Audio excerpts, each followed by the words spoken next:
Greetings everyone, my name is General Chaos and I am back with every episode of Medabots Series 2 reviewed. So I haven't watched every episode of Medabots as of recording this, but don't worry, I will be getting round to watching them all, or at the very least watching the 26 that are in this series. But you know, because it's like, what would be the point of me reviewing all these episodes if I haven't watched them? Do you know what I mean? That'd just be really stupid. But yeah, as of what I've seen so far, it's been pretty good. There's been some niggling moments that I've had here and there, but nevertheless, Series 2 has been pretty good overall. So with that said, let's get into every episode of Medabots Series 2, or what I like to call the World Robattle Tournament Saga. Episode 27, Spaceship Superstars. The episode starts with Eureka complaining that there's nothing to report on in this town, not even a cat getting stuck in a tree. And Brass states maybe tomorrow you'll get to report on a dog getting stuck in a tree. I like those moments with Brass where she actually does talk, because it seems like she actually has a personality outside of just being extremely nice and, I don't know, just thoughtful. Eureka and Brass are held up at some railway gates when all of a sudden a giant UFO appears from the sky that's harbouring the Rubber Robo gang. Eureka gets some pictures of the aliens as the doors open, and then she inner monologues to herself, "Now I can freak out," after trying her hardest to remain calm. There's a joke about Eureka eating strange foods, with Icky stating that he's surprised she's not gassy after eating a beef tongue and head beef sandwich, to which Eureka replies that Icky is the one who gets gassy. Okay, whatever. I swear Medabots makes a reference to the Ridley Scott film Aliens when he says, "The end is near, where history, game over." Medabots states, "Close Encounters my asteroid," as he plays a Tamagotchi-like video game, implying he doesn't actually care about the aliens that Eureka apparently saw. He also imitates a leprechaun to take the piss out of Eureka as well. It's pretty funny. Brass states that the aliens will visit again, to which Medabots replies, "Do they knock or ring the doorbell?" Eureka plans to capture one of the aliens to prove to Icky and Medabots that aliens do exist, by using Medabots as bait. So this is where it gets weird.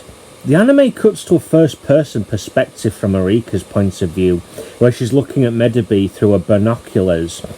But the sign around Medabots' body has the word "I'm" on it, like the English word "I'm," but the rest of the sign has this Japanese kanji on it.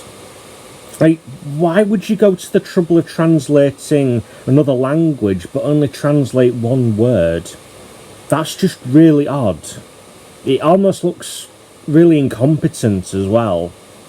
Eureka thinks they caught an alien, but it turns out to be an old man who falls into a hole. He hilariously states, "Call my chiropractor."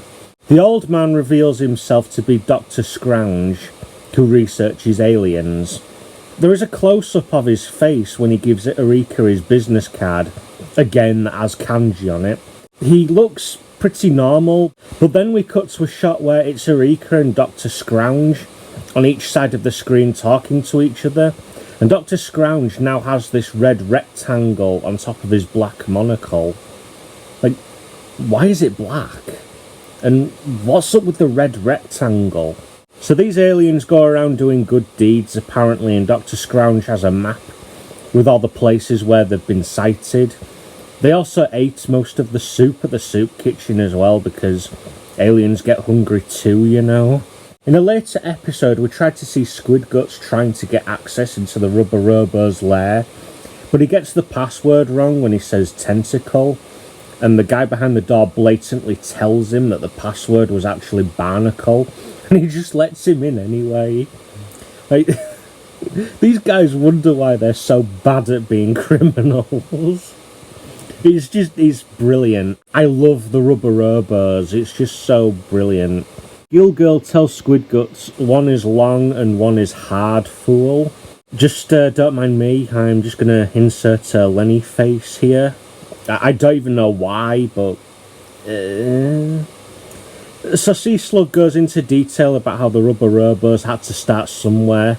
They end up playing Knock-a-Door Run on one house, and they're defacing adverts of a woman holding a can of blue water. I wonder if there was some censorship going on there. Maybe she was actually holding an energy drink or some beer. I don't know that. Actually, now that I think about it, that would be really hilarious censorship. It kind of reminds me of that episode of Dragon Ball Z where Master Roshi is originally drinking beer, but then they gave him seawater instead of, like, you know, just something like cola or lemonade. So the Rubber Robo gang accidentally tag the side of a police station, with Sea Slug reacting to this dilemma by saying, "I knew I'd been here before." Shrimp Lips tries to get the other guys to stand up to the police officer, who ends up catching them tagging the side of the station, but they run away anyway. Shrimp Lips states, "I'm the baby here, but it's you guys who should be wearing nappies." Okay. Sea Slug says, "I was imagining myself wearing nappies when just..." Ew, Sea Slug, that's disgusting. But yeah, they find the UFO that they used earlier in the episode. Gilgirl says, "Telling everyone we were aliens made them forgive all the terrible things we've done." Sea Slug says, "Yeah, silly people." But yeah, Sea Slug's right. It's slowly starting to dawn on me, or... I mean, it kind of already was to begin with, but the people in this city that Ikki Tenryo lives in, they really are a bunch of idiots. Squid Guts tells the gang about Erika, who apparently wanted his autograph because she thought he was an alien. He states, "If only I knew how to write." I'm actually kind of surprised Erika didn't notice that was Sea Slug. I mean, I know this is only episode 6, but I'm pretty sure Erika has seen Sea Slug before this episode. It all goes back to the way these episodes were recorded, or they were shown on TV. They're in this really weird, bizarre order. I called this one episode 6 about a moment ago because technically Spaceship Star Troopers, it actually should technically be episode 6 of the Medifast saga. So yeah, in fact I think a couple of episodes that I'm going to be talking about in this video were actually originally from the Medifast saga, rather than they should have been aired for the World Row Battle Tournament saga. But anyway, so the Rubber Robos have their own line of merchandise, everything except for toilet paper. Just a little reference there to Ikki asking Henry no toilet paper, because there's this scene where Ikki goes to Henry's shop and he notices all the Rubber Robo merchandise. Erika still uses Medabots as bait for the aliens.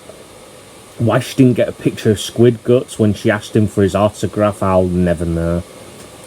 A UFO finally appears and lands near Medabot, but a Medabot appears from the UFO called Gorham, whose speciality is strong armour, and not that he appears to have very powerful cannons for hands. Okay. Some bat-type Medabots appear too. The Rubber Robos greet the crowd that arrive to welcome the aliens to Earth, but Medabots and Ikki sabotage their welcome party by causing the UFO to fall, revealing it was a 2D prop, which somehow dekegs Sea Slug. Erika becomes upset and run away after learning the Rubber Robos had tricked everyone. I mean, it's your own fault. You know, you really should have known better, you know. Even the people that have known the Rubber Robos for a really long time, I mean, it kind of goes back to, in my opinion, Crash Bandicoot 2, when that game makes us believe that Cortex has turned over a new leaf, but, you know, you have that scene before you have, like, Cortex reintroducing himself to Crash, and it's like, He's still really weird with that game as well, because it's like we saw that cutscene where he's talking to Engine and about the crystals, and I guess what I'm trying to say is this episode of Medabots feels like Crash 2, or at the very least the beginning. Erika goes back to teach the Rubber Robos a lesson after talking to the chick salesman again, and she fucking karate kicks their Medabot, causing it to explode. Seriously. Forget having your own Medabot. Erika is not only a Medafighter, she should be her own Medabot. That's just fucking ridiculous. The row battle between Brass and Gorham is brilliant and all, but it just begs the question, if Brass really is this good in row battles, why didn't Erika just take on those punk rockers from the first episode? Better yet, why isn't she in more row battles? Why didn't she try and compete for the top 3 positions in the World Row Battle Tournament for Japan? Like, it really does beg the question. So Brass wins, but Sea Slug is annoyed that they lost, so he gets his armada of Bat-type Medabots to attack Icky and co. Mr. Referee intervenes, but is assaulted by Sea Slug, who then sets a laser on Sea Slug called Penalty Box. Weird, because all it did was seemingly shoot a tranquilizer dart into Sea Slug rather than just fucking Fusro Da Sea Slug like the fucking Death Star from Star Wars. The episode ends with Erika dragging Icky off to go find a sea creature that she claims to have spotted, and Medabots just sort of shrugs his arms comedically. A nice episode to start the World Row Battle Tournament saga. It gets an 8 out of 10 from me. Episode 28, For Love or Row Battle. The episode begins with the Screws watching an after-school football match, or a soccer match for anyone outside of England. Samantha ends up being accidentally pelted in the face with the football, and we later on find out that the kid that kicked the football into Samantha's face is called Nathan. Funny little bit of subversion here as they build it up thinking Samantha's going to go apeshit with Nathan, but he doesn't threaten to kick Nathan's teeth in like Spike and Sloane think he's going to. Rather, she plans to marry the kid one day. Samantha wants Spike and Sloane to be her bridesmaids as well. Erika talks to Icky about Nathan because she wants to write a column talking about the cute kids at school. But Icky tells Erika that he hasn't seen Nathan since he quit football for row battling.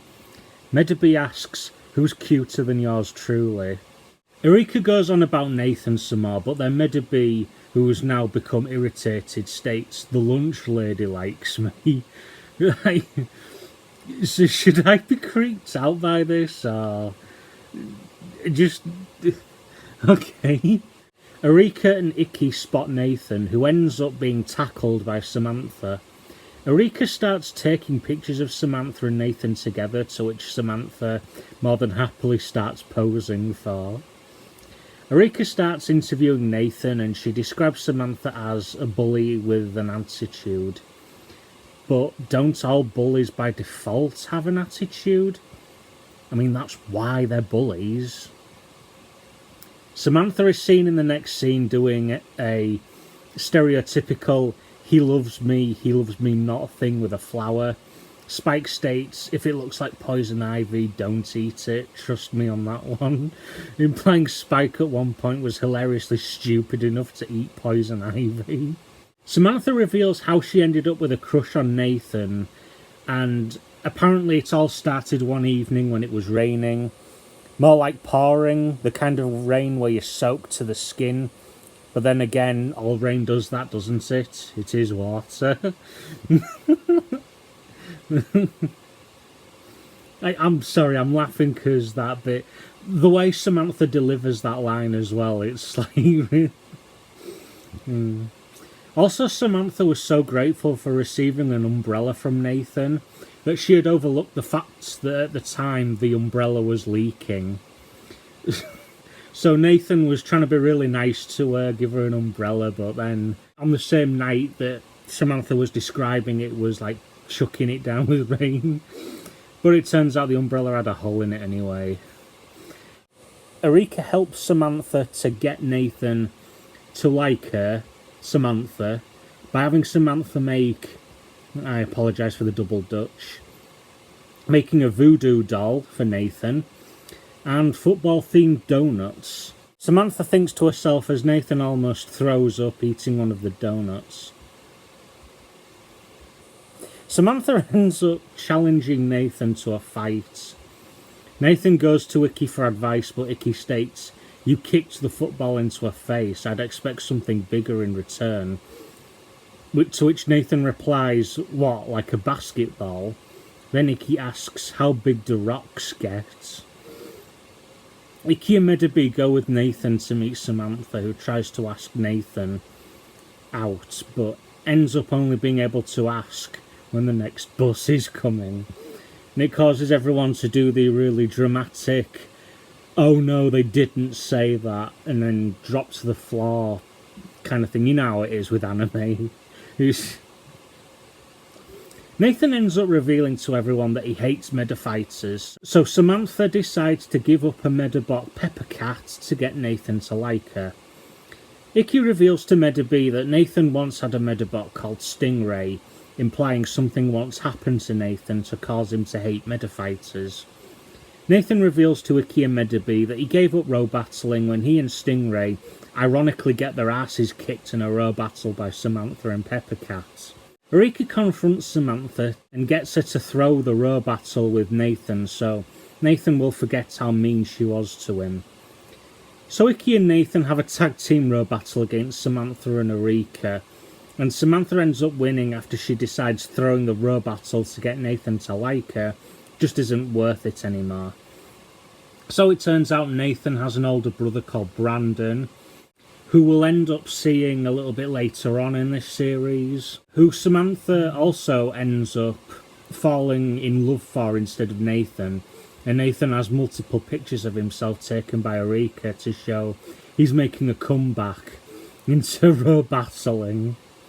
This was an amazing episode from start to finish, and it gets a perfect 10 from me. Episode 29, Dance with the Mantis. So the episode starts with Koji having a dream where he's giving Karen a bouquet of roses that took him 3 hours to de-thorn, but then he gets cooked by Icky. So Medabots is practicing row battling with Brass, but Erika keeps making Medabots follow strict rules, because of course she is. Karen comes along to invite Icky and Erika to Karen's school ball. So one thing I noticed about this episode is the guard that was, well, keeping guard of the school that Karen and Koji go to is back in this episode, and it really does seem to show how bad he is at his job, as he doesn't stop the screws attending the ball. So then the Rubber Robos come along to try and join the party, but apparently they're not in costume.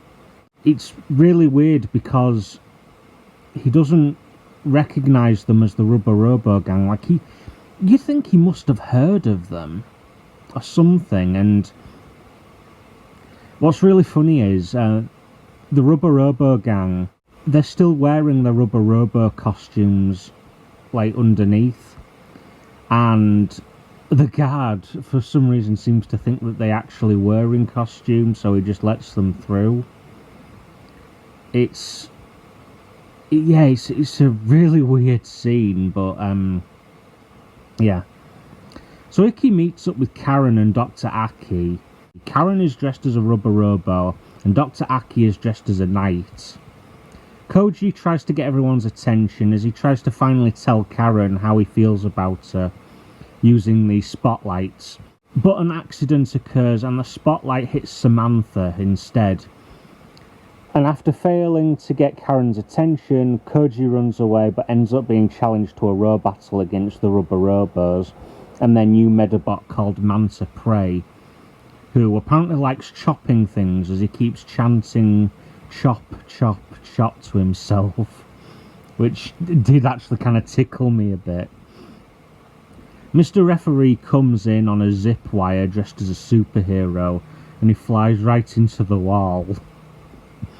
Koji can't bring himself to give Similodon any orders on fighting Manta Prey during their row battle. But this is where it gets really confusing for me, because I've seen Medabots throughout this entire series do things like, you know, mostly dodging, but even some basic attacks like Medaby using his laser cannons without Icky telling him to do so. And it's like, what gives? Like, why does Similodon keep waiting for Koji to give him orders?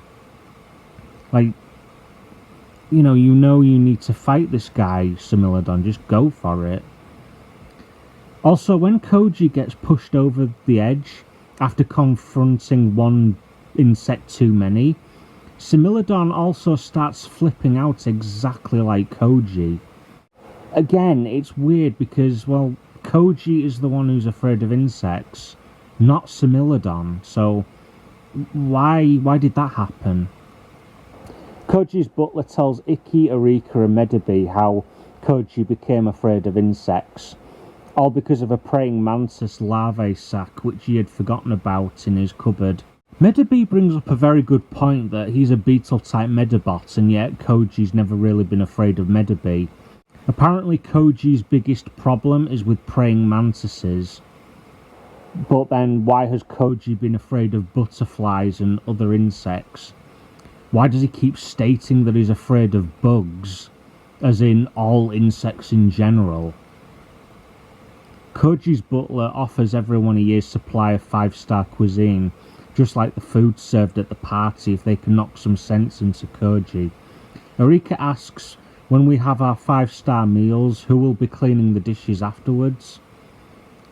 Well, I assumed it would be you, seeing as how you're taking the food away, or I don't know, maybe you won't be, maybe they'll give you a goodie bag or something.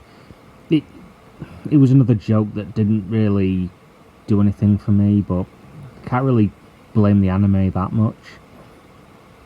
So Similodon's flipping out because he's following orders, but Medaby is becoming more and more annoyed with the whole scenario, whilst Icky just looks at everything in defeat because he could potentially not get the 5-star meals. So yeah, I ask again, why is Similodon flipping out just like Koji?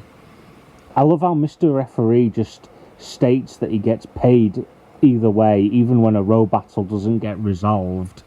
And the Rubber Robos don't even care that they couldn't acquire a rare medal. I really do kind of like it when episodes of a program kind of play out like this. I like it. It's like really goofy, light-hearted stuff. It's really good. Overall, this episode gets a 7.5 out of 10.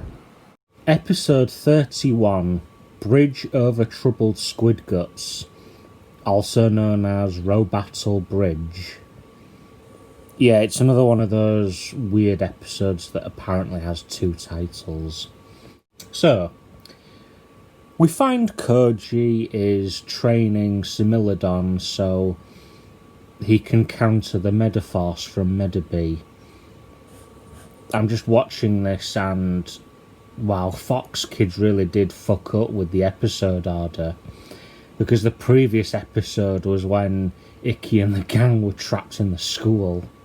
The Rubber Robos get slated by Dr. Medieval. Oh wait, we're not supposed to know that yet. Whatever. So Dr. Medieval says something about how Shrimplip should have let everyone's guard down because he poses as a baby, but instead Shrimplips let Dr. Medieval down. Shrimplips just replies with, the cute baby act doesn't work when you have a voice like this. It's probably one of the really funnier aspects of the English dub.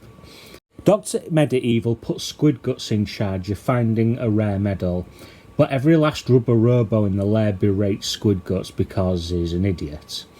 I mean, they're not wrong, but the Rubber Robos don't exactly have a good track record for finding rare medals either. Squid Guts hopes that when he finds a rare medal, he gets a party thrown for him with dancing because he loves to dance. Nobody at Icky's school wants to row battle Icky and Medabots because they're both in 3rd place in the Japan World Rankings, but the thing is, Icky and Medabots are technically in 4th place because I was actually watching the Japanese dub of this episode earlier on today as of recording this, and because of the really weird order of the English episodes or something like that, maybe it's an error on my part, but apparently in the Japanese dub Icky's now in 4th place, and I think he's in 4th place, or he should be in 4th place, because the episode where Icky loses to Shrimp Lips, that should have actually taken him back to 4th place chronologically, I think. Whatever, anyway. Squid Guts is on a bridge somewhere row battling everyone who tries to cross, and he actually manages to obtain a couple of medals in the process. He becomes worried when he starts thinking about having to go to the toilet though. Now I just want to bring up the Japanese dub again, because in the original Japanese dub for this episode, Squid Guts actually seems to have some sort of midlife crisis. Like, it's actually implied from his dialogue that he's not actually all that young, like he may be in his 50s or 60s, and he has like this existential crisis where he doesn't really know where he fits into the world. You know, he talks about like trying to get a job and everything so that he can take pride in himself. It's actually kind of sad in a way. You know, even for the Rubber Robo gang, this was actually made me feel pity for one of their characters that's normally really goofy. I mean, I kind of sympathise with the characters for the English dub, but it really does kind of show what the English dub tried to do over the Japanese dub. I mean, I kind of wish that they'd kept the theme of Squid Guts trying to find an identity for himself in the world. Maybe they thought that was too real for a kids show or something, but I don't know, it's really interesting all the same.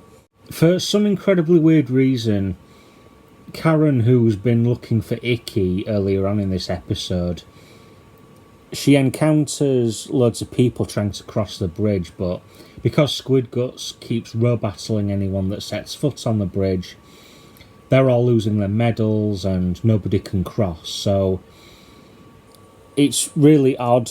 The only reason I bring this up is because Karen doesn't recognise Squid Guts from the Rubber Robo gang, and she doesn't seem fazed by the fact that people are losing their Medabot medals to this guy. Like, you know, he's clearly stealing their medals, and yet she was there when Coach Mountain, like, walks away from the bridge all sad because he lost Digmull's medal. It was really weird to watch. Like, talk about being an airhead. But then Karen decides to build a bridge when a bunch of kids state that they can't cross the road because it's really busy. So Karen calls for a bunch of builders who suspiciously look like one another. I wonder if there was some cloning going on there. And this pisses off Squid Guts because he can't steal medals from anyone anymore. But the thing is, Squid Guts starts playing the pronoun game, because he goes over to Karen and he states, you know, he can't do his job anymore, even though Squid Guts is actually talking about his Medabots, Gobanko, who was one of those ninja Medabots that tried to jump Medabots in a previous episode. Actually, I just want to take this moment to talk about Gobanko. In one scene, he starts hilariously smoking a pipe. It's just really funny because it reminded me of Bender from Futurama, because Bender says that he smokes cigars because they make him look cool. And I just thought, I wonder if that's what's going on here. Does Gobanko smoke to make himself look cool as well? After being told off for the thing in question not being able to do its job, Karen feels bad for the bridge to the point where she calls up a bunch of Formula One racers, and so they all have a race through the town. Not Karen and Squid Guts, they're still on the bridge. Karen claims that calling all the Formula One racers to race around the town was part of her brilliant plan to stop anyone from being able to cross, despite the builders from earlier building a pelican crossing, meaning it's not just a zebra crossing, it's a zebra crossing that's traffic light controlled. So anybody could just press a button at any time and stop all the racers from racing. In fact, I think at one point Karen actually does that. Anyway, so it was just kind of pointless, really. And hilariously enough, Squid Guts and Gobanko start trying to help people cross the bridge with flags. And Gobanko just berates him all the way through it. Icky, Medabots and Eureka finally arrive on the scene, and Karen gets to give Icky some food that she'd made him for earlier. Interestingly enough, she calls them squid dumplings, but they look a lot like the octopus balls that Icky was obsessed over in another episode. Icky tries one, and it ends up being too spicy for him, and he states it's got just the right amount of kick, with Medabots stating it'll kick you even harder later. Karen ends up giving a lame speech about the bridge, but the episode acknowledges that it's a lame speech, so it's really funny. I like the scene where you just see two angry-looking cars underneath the bridge, and then the bridge itself has like this determined look on its face, and it's flexing its muscles. It's really funny. Mr. Referee appears when Squid Guts, under his real name, challenges Icky to a row battle. I like how Mr. Referee nearly falls off the bridge, and Karen thinks she's helping him by telling all the Formula One racers to stop driving under the bridge. I mean, he's still hanging for dear life. You couldn't get him a fucking mattress or something to fall onto. Medabots unleashes the Medifast against Gobanko and ultimately wins the row battle. The episode finally ends with Rinsero telling Icky and the gang that Space Medafighter X is teaching Koji how to counter the Medifast. This episode was alright. I think it was more positive than negative. It gets a 7.5 out of 10 from me. Episode 32, Nobody Home. The episode starts with Icky trying to do his homework and Medabots refuses to help. They both get into a fight, which Icky's mum manages to break up by kissing them both. I swear Medabots falls in love with Icky's mum, just the way he says Mrs. Tenryo, like he's actually turned on by her or something. She kicks them both out, not realising Icky actually has homework that he still needs to do. And Eureka and Brass show up and get Medabots and Icky to help them do some sleuthing, mostly on the screws. Medabots finds a rare mermaid-type medal, and Icky places the medal into his watch so he can discover why the medal was on the ground. It turns out the medal belongs to a mermaid-type Medabot called Oceana, although Eureka had to ask anyway, despite it being so obvious. Whatever. The gang help Oceana try and find a Medabot body, but unfortunately her Medafighter has moved out thanks to a tip-off by their landlady, who's bitter that Oceana's Medafighter didn't say goodbye before they left. They try looking everywhere for Hannah, who is Oceana's Medafighter, but unfortunately there is no luck. They try to use Oceana's memory banks to get some clues, which leads the gang to a big sewage pipe. They find Hannah, but they don't know where Oceana's body is. They eventually find out where it is, and it's in the hands of some Medabot collector called Norbert, who is a stereotypical man-child. Did this anime predict the My Little Pony fanbase? whatever. Norbert also becomes a ventriloquist when he sends Icky, Erika, Oceana and Medabots down a trapdoor, and he rubs his face on the glass panels where Oceana's body is being kept in like this creepy fashion. Erika orders loads of food so they can get inside Norbert's house, and it actually works. Did Norbert see Erika calling them, or is he just a fat bastard and doesn't care? So they all make it inside, but Norbert challenges them to a row battle against his Medabot Kuraba. Medabots wins and Oceana gets her body back. Norbert lives in his mother's basement. Again with that joke. Yeah, this episode gets an 8.5 out of 10. A really funny episode all round, especially with Erika, like, calling loads of places up so that they can send loads of food to Norbert's house. Okay, so seeing as how I absolutely burned through the notes that I took of this episode, I'm just going to talk a little bit more about why I really liked this episode and what I didn't like. I really like the scene where Icky and Erika go to like some sort of detective, and the detective just throws them out because he feels like they've just completely wasted his time asking them to help him find the Medabot, because he just sees it as nothing but a toy, which is really weird considering how the Select Corps, they kind of act like a military force, but yet this one guy in this town thinks Medabots are just nothing more than toys, which is just really funny.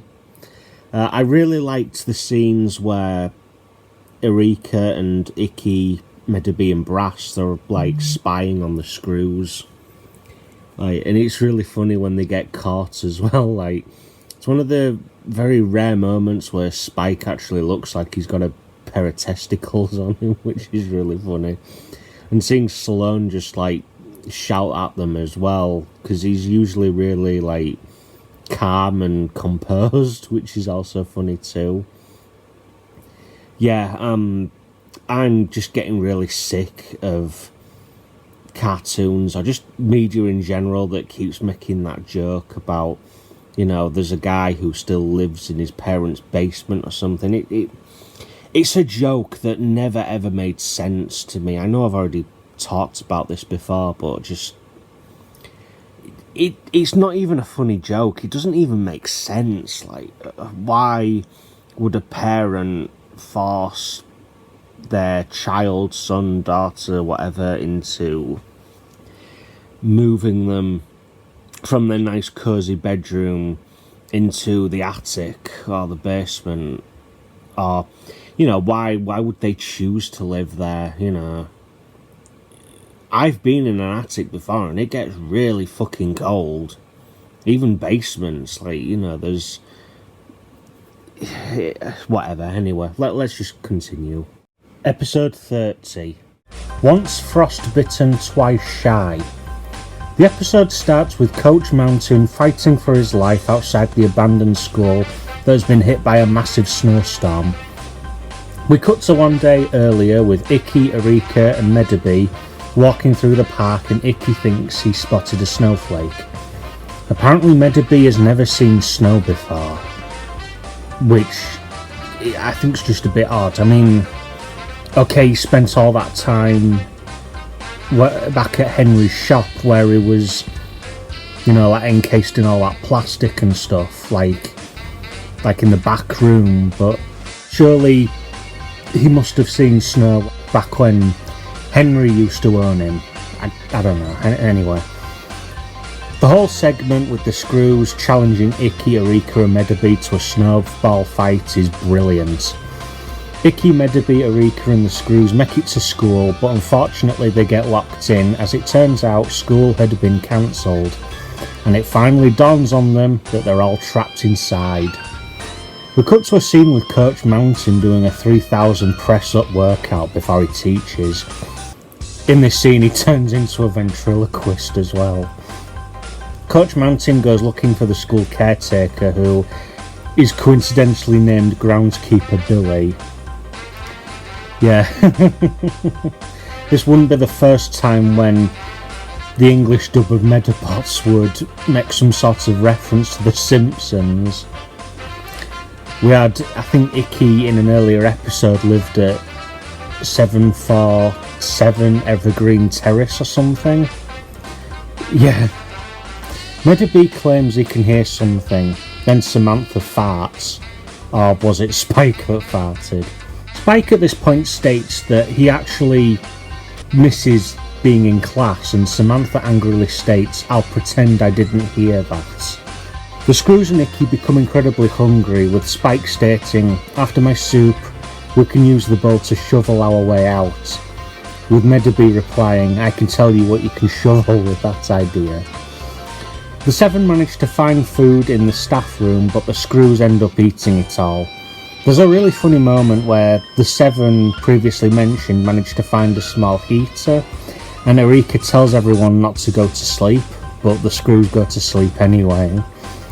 Eureka runs off to get help, upset that Icky let her down again, apparently despite the snowball fight being Eureka's fault in the first place because she refused to back down, and Eureka was making a big deal about losing despite nothing being on the line. Seriously, it was just a fucking snowball fight. I swear they use the same animation of Medabots walking down a hallway only to then think he's heard something, and Eureka and Icky walking in single file down the same hallway too. There's like two instances where they go looking for something and Medabots thinks he's heard something, and then Icky and Eureka like turn round. I don't know. Anyway, let's move on. Coach Mountain has this really weird dream sequence where he's running in a field with the Screws and Icky and Eureka. It's just about them commenting that without Coach Mountain to train them physically, they are turning into couch potatoes. There's a sequence where Coach Mountain starts turning red and he looks like he's screaming at the top of his voice, but he's still monologuing to himself about how he's determined to find Groundskeeper Billy and teaching the kids physical education. Either the animation got really bad or the dubbing got bad for this episode. I can't really tell which. So Icky, Medabots and Eureka end up in the school gymnasium after another avalanche occurred, and they end up meeting a Medafighter and his snowball type Medabots. These two are also who Coach Mountain met earlier as well. The raw battle against Medabots and Snowbro is pretty good. Funny as well, with Coach Mountain thawing Medabots with his hot body. That totally didn't sound wrong. Medabots wins the raw battle after making Snowbro forfeit, but doesn't win one of Snowbro's parts. Okay, so in episode 18, like 15 minutes of shame, Medabots wins the arm of the Medabot that he was fighting against when he was protecting his third place position. So the only reason I bring this up is because Mr. Referee appears in the raw battle against Medabots versus Snowbro, and Medabots doesn't win anything. Was it because Snowbro forfeited? Well, no, because Medabots forfeits in the first raw battle against the shark type Medabot that he fights in episode 5, the Old Man and the Sea Monster. So, what gives? The episode ends with Coach Mountain making the Screws do 100 laps in the snow with snowshoes. This episode is pretty good, I think. It gets a 7 out of 10 from me. Episode 33, Welcome to Ninja World. So Icky wins a day out to a theme park called Ninja World, but Eureka nabs the ticket, and so Icky is forced to go with Eureka instead of Karen like he originally wanted. So there's a guy with a bell who declares that Icky wins the trip, but he appears to be a ventriloquist, as it's so obvious that what he's saying just does not match up with his lip movements at all. He's not even talking, he just looks like he's ringing the damn bell. Icky and Eureka argue and bicker throughout their visit to the park, with Eureka even blaming Icky for one attraction being closed for renovations. Just wow. Why is Eureka such a brat all of a sudden? It's funny, but still. There's a scene where it looks like Eureka and Icky are trying to patch things up, but it turns into another argument over who was sorry first. It's really hilarious. The gang end up meeting Rakusho, who was meditating under a waterfall. Icky and Eureka fall out again during a live ninja stage show, and they both end up being the show's guest stars as hostages for the ninja Medabots to save. The ninja Medabots appear to save the day, in quotation marks, but something is amiss as they end up damaging the stage and beating up the monsters. Then it turns out the Rubber Robo gang were behind all of this. Eureka and Icky are taken back to a closed castle attraction from earlier. The Rubber Robos have a drink to celebrate. The label states that it's soda, but it's so obviously champagne. Icky and Medabots manage to escape with help from Medabots and Brass, who manage to sneak in. There's an amazing scene where Icky and the gang are being chased by Squid Guts up a flight of stairs, and every time Icky keeps accidentally stepping on a secret pressure step, whatever you want to call it, Squid Guts keeps getting hit in the face by a boxing glove on a string that's hidden within the walls. Icky and Eureka end up in a hall of mirrors and are quickly surrounded by Rubber Robos, but Eureka takes a picture of them and ends up blinding all of them. Icky and the gang end up cornered on the rooftops of a ninja castle, and so Icky challenges the Rubber Robos to a tag team row battle. But because Mr. Referee had to appear dressed as a fish, yes, seriously, this happens, he ends up falling off the roof, so the row battle has no rules. Rakusho intervenes to give Medabots advice to rely on teamwork and not anger. Brass is a competent Medabot, so why oh why was Eureka so quick to forfeit? Like, seriously, I feel like the whole thing with Rakusho, as helpful as he is here, it just isn't all that necessary because, well, yeah, like I said, Brass is a very competent Medabot, so why is Eureka so quick to call it quits without even trying first? So Medabots and Brass end up winning the row battle, and the Rubber Robos blast off on a rocket. Yes, seriously, and it's funny as fuck. And the episode ends with Icky and Eureka bickering again because Eureka didn't get any pictures of the tag team row battle. Also, just to quickly mention, there's a scene where during the tag team row battle, Medabots and Brass are able to take out one of the ninja Medabots when it tries its multi-form attack. Icky states, "Take enough shots and you're just bound to hit something," to which Eureka replies, "Who needs aim when you have all that firepower?" Then they just sort of look at each other and giggle. Like, what's going on? Was that like an adult joke or something? I really don't know what to make of that scene. It's really funny and whatever. This episode gets a 9.5 out of 10. I would have given it a perfect 10, but that scene at the beginning with that guy and the bell, just really off. Episode 34, Eat, Drink, Man, Medabot. So Icky lives at 744 Evergreen Terrace, huh? So first we had groundskeeper Billy working at Icky's school from the episode Once Frostbitten, Twice Shy. And now we've got an address reference to where the Simpsons lived in their cartoon. I wonder if the people who did the English dub were massive Simpsons fans. Icky's mum is a ventriloquist for a couple of seconds. Like, what is up with this series? That's like, what, the 5th time a character has turned into a ventriloquist now? So another Medafighter has arrived to challenge Icky, to which Icky's mum confuses him for someone else who's a wrestler on TV. Icky and Medabots arrive back at their house, talking to each other about who's better at video games. Icky apparently turns off the console just as Medabots is about to win, which is pretty hilarious. The big hairy man is seen again playing Icky's video games with his Medabot, and Icky's mum asks him to give him the snacks that she's made for him. The big hairy man's name is Kareem, I think, and his Medabot is Kintaro.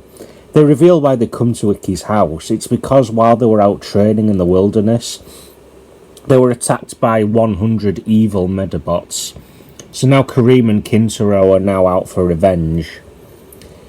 Erika suggests they help Rintaro build up his confidence by having a no-stakes sparring match with Medabi.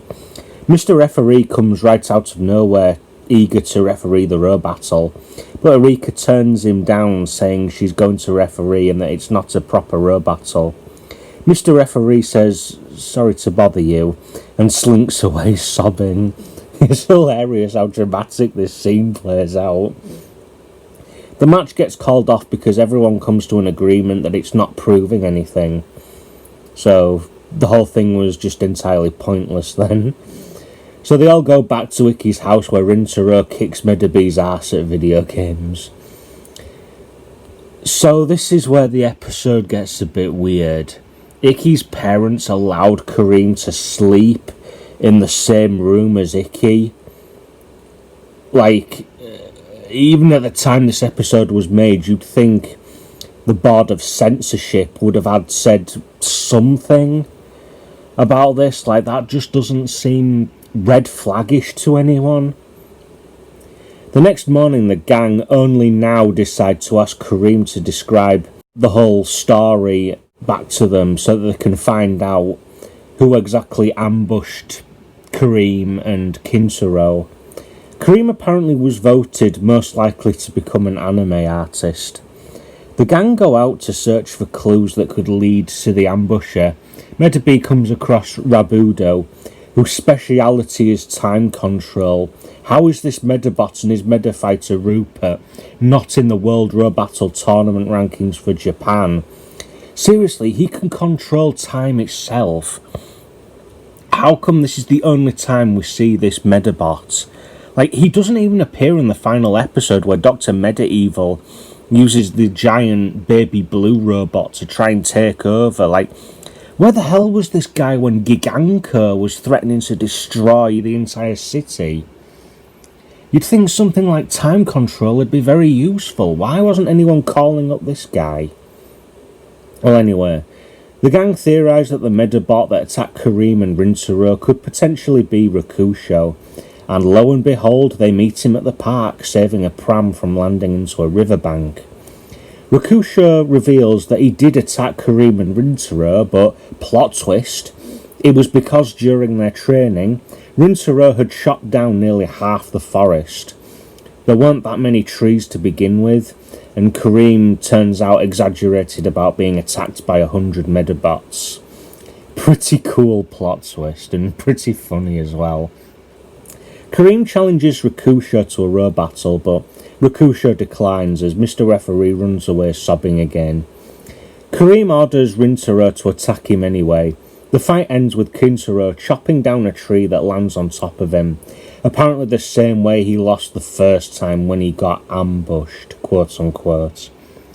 The episode ends with Kareem and Rintaro setting off to train, and Medabi has this moment to himself where he hopes Rakusho finds peace for himself. It's one of these really nice moments where a character like Medabi or Ikki, who's normally fairly headstrong, is like having this moment to themselves where it's almost kind of out of character, but it's kind of in a good way, where they're like reflecting on all the people that they've met and they're kind of wishing them the best of luck in their lives. It's a really nice moment. This episode gets a 10 out of 10. Episode 35, there's something about Miss Mimosa. So Ikki and Medabi run over to a flower shop run by a guy called Mr. Richards and his Medabot Flora, who is a flower-type Medabot. So we had a snowball, snowman-type Medabot, and now we've got a flower-type Medabot, whatever. A woman called Miss Mimosa appears, who knows Ikki, who turns out to be his music teacher, and Mr. Richards instantly has a crush on her. Turns out Coach Mountain also has a crush on her, but she doesn't seem all that interested in him. So Ikki and Medabi encourage him to try harder to get her to notice him. That evening, Miss Mimosa gets a knock on the door from someone, but no one is there. Apparently she's also been receiving letters from a mystery man that isn't Mr. Richards, nor is it Coach Mountain. Erika finds a leaf from a flower outside Miss Mimosa's classroom, and Icky, Medabots and Mr. Richards decide to spy outside Miss Mimosa's house. Coach Mountain appears in an attempt to defend Miss Mimosa. Erika gets Salty, Icky's dog, to get a scent from the flower. There's a scene where Erika and Salty are walking down the street and they pass Mr. Referee and the chick salesman looking at something. It's like a blink and you'll miss it moment. It's pretty humorous. Erika and Salty end up at Mr. Richards' florist, where Floro is looking after the shop. Erika goes to look for clues, trips over Floro and finds some Polaroids of Miss Mimosa in a flower pot. Back with Icky, Medabots and Mr. Richards, they spot Squid Guts standing outside Miss Mimosa's house with a bouquet of flowers. Squid Guts also tries to propose to Miss Mimosa too. It's kinda sad when she turns him down, but hilarious too. Erika confronts Mr. Richards, but then Floro steps in claiming that they all don't deserve Miss Mimosa. Floro hides in the greenhouse back at the florist, and Coach Mountain gets attacked by plants, and Squid Guts gets eaten alive by a Venus flytrap. They all confront Floro, who gets Medabots to pretend to be a monkey. Why? But Mr. Richards manages to get Floro away from Miss Mimosa, and Medabots ties Floro up. Floro reveals that he had sent the letters to Miss Mimosa and had taken her to the greenhouse and held her hostage so she could be with Mr. Richards. Why he thought any of that would get her to like Mr. Richards, I have no idea, honestly. I'm honestly surprised Miss Mimosa doesn't have PTSD from Floro as well. The episode ends with her running away, but Mr. Richard makes up with Floro. I don't quite know how to feel about that ending. And yeah, that's basically the whole episode. It's actually kind of boring, really, but then it all actually gets really funny and really energetic the second Flora steals Miss Mimosa away. It's kind of an odd episode, but it must be pretty good because according to the notes I've given it an 8 out of 10, which I'll do so here. Episode 36, The Birds and the Medabots. Icky, Medabots and Erika. Again, no brass. Like, what gives, Erika? Do you like brass or not? They go to the zoo that's just opened and they come across a kid called Paco and his penguin-type Medabot, Pinguin. His speciality is he's not suitable for combat. Just let that sink in. The Medabot is not suitable for combat. The whole point of Medabots is that they are built for fighting and general violence. Why is Pinguin not suitable for combat? For fuck's sake, even Flora from the previous episode had an attack consisting of vines.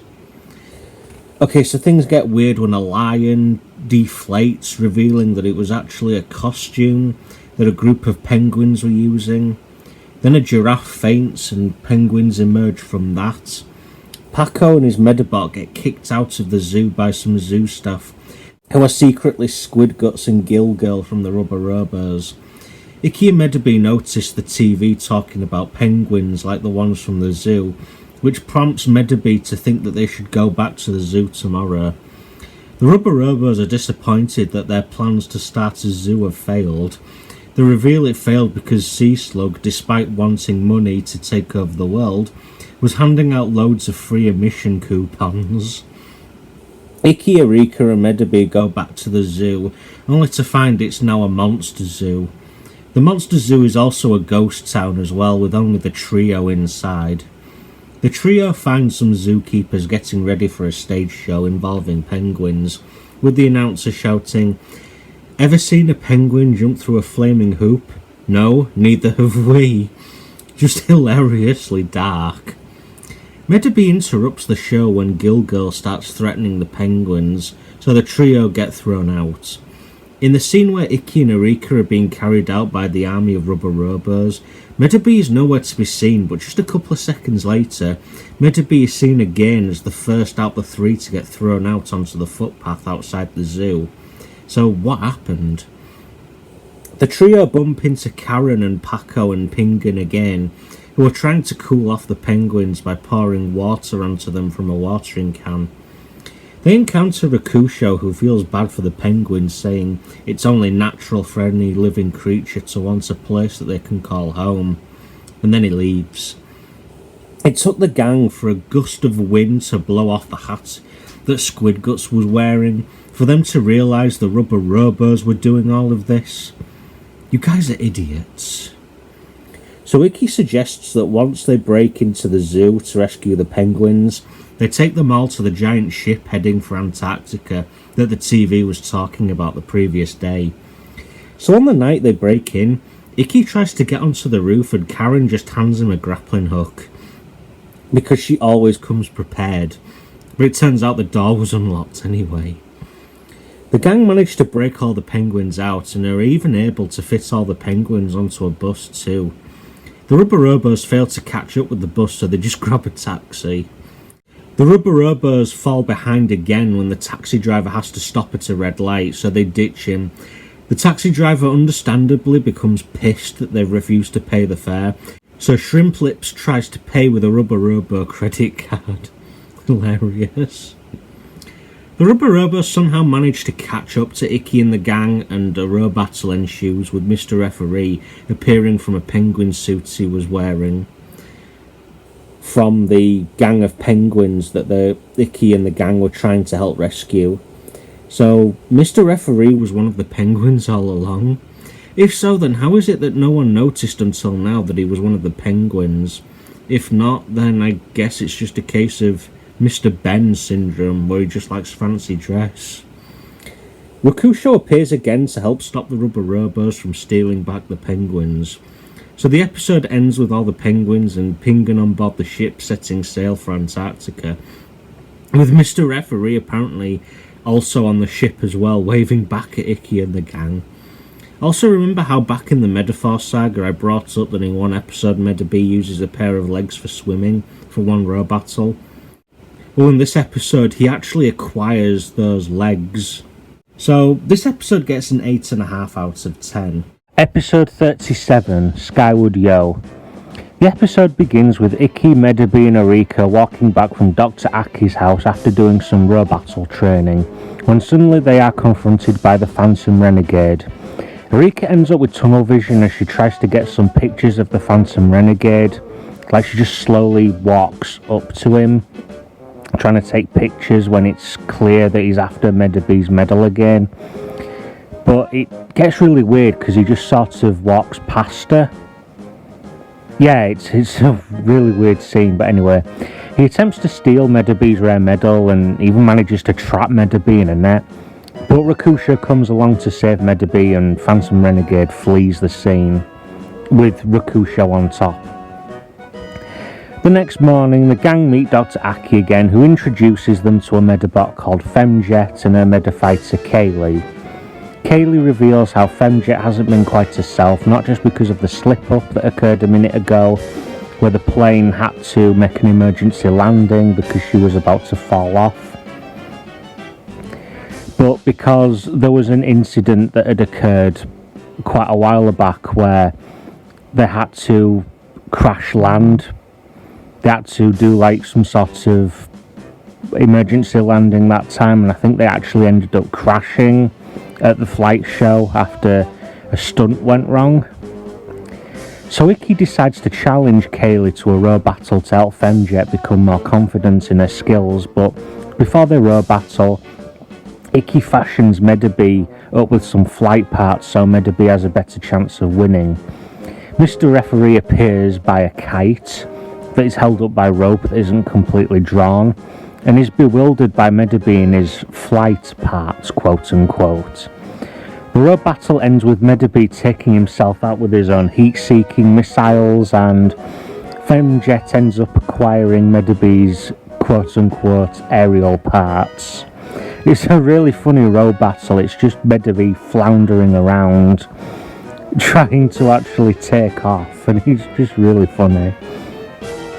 The rubber robos appear from the red biplane that Kaylee and Femjet crash landed in. Yeah, hi, how long were they in that plane?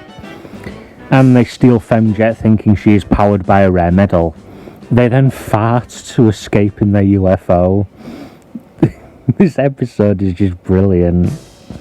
Dr. Aki gives Medabots an untested leg flight part, which they actually do have in episode, I think it was like episode 26, when Gobanko was almost about to like absolutely destroy the city that everyone lives in.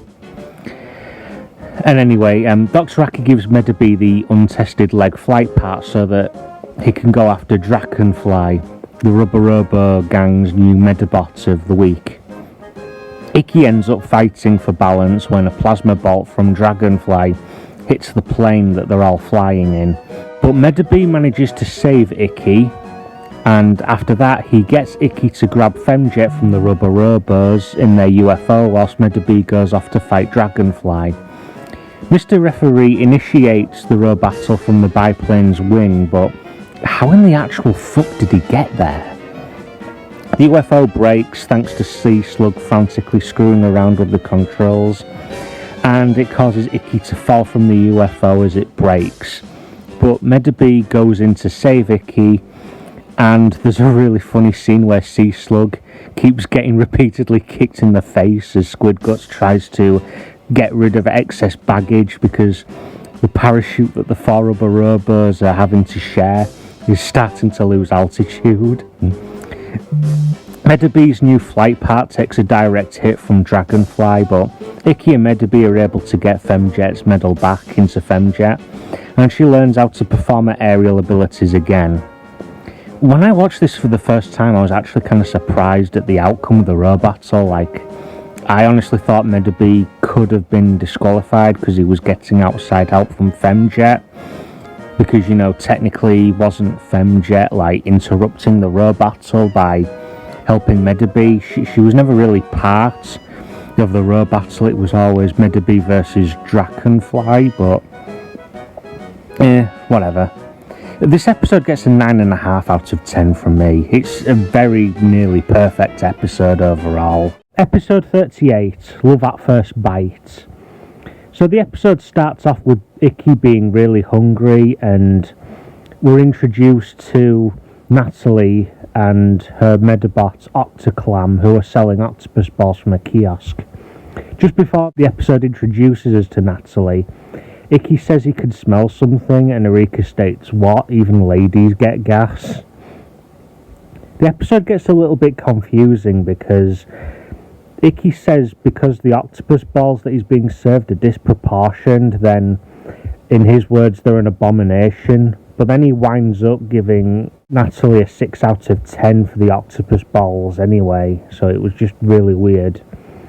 But then later that day he calls Natalie a failure because she just couldn't get the octopus balls right, and I'm like, wow, Ikki, you really turned into a dick here. Later on in the evening, she calls herself a failure because she just couldn't get them right. Natalie gets a call from her dad. She tells her dad that they're doing okay.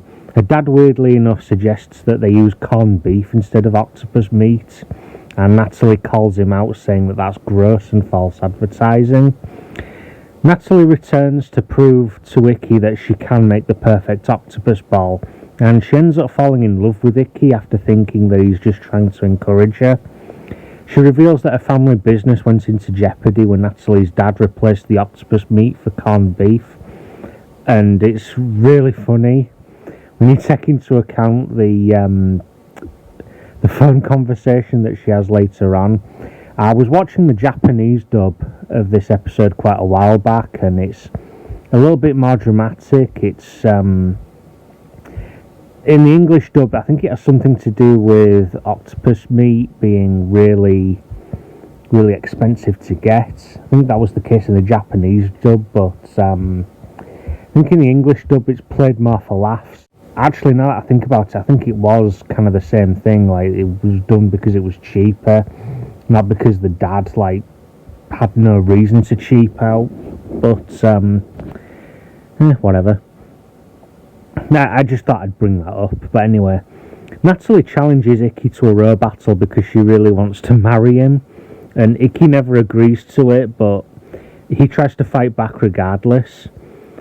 He keeps being distracted by the octopus balls that Natalie and Octoclam keep making. And he eventually ends up finding the perfect octopus ball, and hilariously his face changes shape. Like this little clip here, this little screenshot here that you can see, that's actually from the anime. It's really funny. So Ikki ends up losing the perfect octopus ball and has Medabots finish the row battle.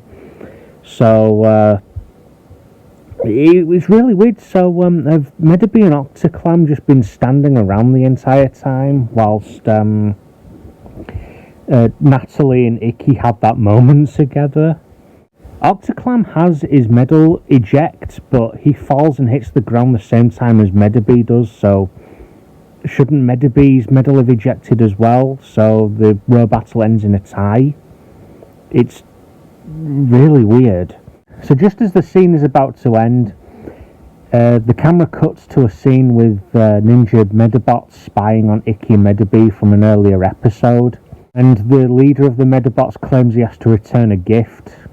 Hilariously enough, it's really strange, because for the longest amount of time I couldn't hear what he was saying, because the sound editing on that episode is a little bit weird. Like, his voice ends up being overshadowed, or what would you call that? The music that's playing over the top of the voices seems to be louder than the characters talking, so it's just kind of weird. So yeah, the episode ends with Ikki and Natalie parting ways on good terms, and Natalie ends up meeting someone else who also loves octopus balls, and Medabots is awarded Octoclam's legs. This episode gets a 9 out of 10 from me. Episode 39, Heavy Medal. The episode begins with Ikki and Medabots playing fetch with Salty near the riverbank in the park. Salty finds Spike, who tells Ikki and Medabots that Cyan Dog has gone missing. Eureka offers to help Ikki, Medabots and Spike find Cyan Dog by putting up posters. Spike begs Ikki, Medabots and Eureka not to let on to Samantha and Sloane that he has lost Cyan Dog, but Samantha ends up finding out anyway. She seems okay at first, but then it's revealed that she's really not all that surprised because of just how bad of a meta fighter he is. So it kind of didn't... It's kind of funny, but also kind of sad as well. I mean, yeah, it's been proven time and time again that Spike really isn't all that good of a meta fighter, but you'd think Samantha would have had his back to some degree. Samantha then decides to bring up the rankings, of everybody in Japan, and this is where it gets kind of weird. When they go through the world tournament rankings for Japan, they freak out that Spike is in last place, but not a moment ago, Eureka entertains the theory that Spike may not even be listed. So how is being in last place worse than not being listed at all? It's really weird because nobody's all that quick to try and find where Eureka is. I mean, she has a Medabot, and technically she's also been row battling, or at the very least she's owned a Medabot longer than Ikki has, so you think she would have accumulated some sort of ratio. Also, it still doesn't help that Cyan Dog is still using a monkey-type medal. Like, has Spike not learned anything at all? The Rockers from the first episode are back, under their new name, the Metal Heads, so basically nothing's changed. Spike is over the moon when he finds Cyan Dog, but Cyan Dog acts like he doesn't even know Spike at all, so Medabots confronts Spike alone. After insulting Spike, Cyan Dog becomes enraged, so Medabots suggests that he go and find Spike if he really feels that way about him. Medabots gets Ikki, Eureka and Brass to pose as thugs so that Cyan Dog can save Spike, and so the two can patch things up. But why they can't just have Cyan Dog simply meet Spike and talk to him, I don't know. Cyan Dog hasn't done anything wrong. I mean, it was Spike that let Cyan Dog down by being a shitty meta fighter, not the other way around. What's worse is Spike went out to purchase a new Medabot called Crosser-Dog, and he starts contemplating giving Crosser-Dog a Beetle-type medal. Why is this guy a Medafighter? Cyan Dog runs away and encounters the chick salesman, who just so happens to know that Cyan Dog ran away from Spike in the first place. Like, what is going on? He points out that Cyan Dog is upset because Spike replaced him, but it was Cyan Dog who replaced Spike with the Rockers, which is true. So Cyan Dog becomes the leader of the Rockers and gets challenged to a row battle by Medabots when he threatens to hand over all of the Medaparts from one kid's Medabot. Mr. Referee appears by a drill. Like, seriously, he just drills through the ground. It's pretty funny. Spike has a talk with the chick salesman, but it turns out to be Samantha in disguise. I swear they did this gag before, but it's still funny how Spike, of all people, still manages to recognise Samantha. That's also really funny when Samantha gets mad at Sloane and she just throws him into the lake. That's really funny. So back with the row battle, Cyan Dog tries to stop Medabots, but even after Medabots shuts down Cyan Dog's head parts, he still gets back up to fight. And it really shouldn't be possible at all, but for some reason it is. I mean, yeah, they make that whole thing later on about, you know, Medabots having spirits and AI and all that shit, but still, if the head part has been knocked clean off, or it's had its health reduced to 0, then that usually means function ceased. Surely. Whatever. Medabots ends up winning after Cyan Dog finally collapses in Spike's arms after they make up. But the Rockers won't give up Spike's Medawatch, so Medabots uses the Medifast to defeat the Medabots belonging to the Rockers. The episode ends when Medabots gets ambushed by a ninja-type Medabot called White Sword, who belongs to the Rubber Robos. So, if I sounded a bit confused when talking about the episode Love at First Bite, then this is kind of why, because I think this episode is actually supposed to... It should have been shown before Love at First Bite. Yeah, once again, I know I keep bringing this up, but this really is due to Fox Kids showing the episodes in the order that they did. That really was just a stupid decision. But regardless, I thought this episode was okay. I think it's flawed in places, but it gets a 7.5 out of 10 from me. Episode 40, Let the Meta Games Begin. The episode starts with Mr. Referee being chosen by the World Medabot Corporation as the referee for the World Row Battling Tournament. Apparently having the name Mr. Referee didn't exactly hurt his chances to be chosen. They tell Mr. Referee that the board has voted to put an all-new rule into place for the tournament. Ikki, Medabots, Erika and Brass get a lift from Karen and Koji to the stadium where the tournament's taking place. And the teams that are representing the other countries are a tad stereotypical. I think Ikki mentions that Team Great Britain, or just Team Britain, have appeared and they're going to get autographs. I'm just going to bring this up because later on I think they say Team England instead. But whatever. Koji becomes annoyed when no one asks him for his autograph, except for Ikki, who asks him when he's been knocked to the ground by some rabid fans. So just before Victor arrives, Ikki states this could mean trouble, but then when Victor actually turns up, Ikki is eager to meet him. And then Ikki thinks he got off on the wrong foot with Victor when he just walks past Ikki and Medabots when they were trying to get his autograph. Like, why can't this episode just make up its own mind on what to do with Victor?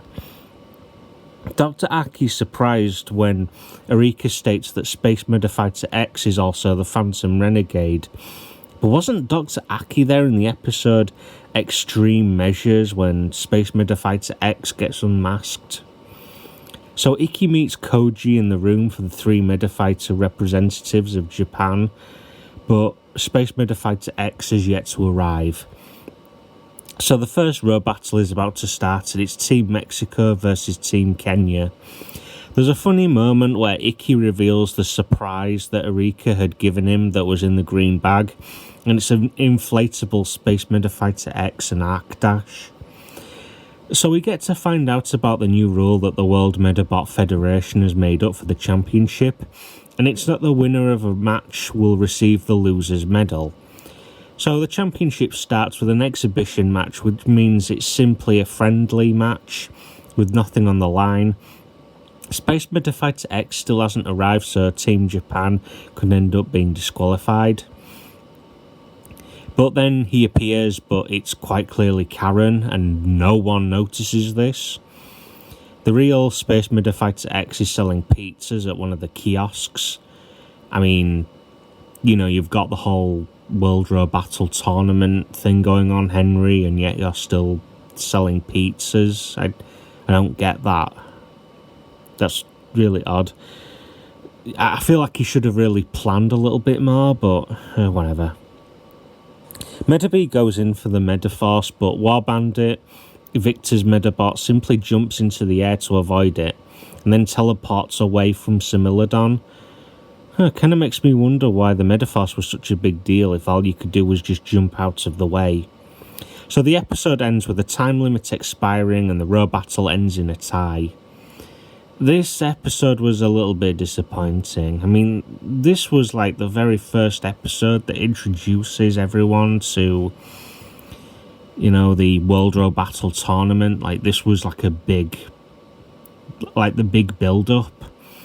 And this episode was alright. It had some good moments, but apart from that, it was just really weird. I thought, this episode gets a 6 out of 10 from me.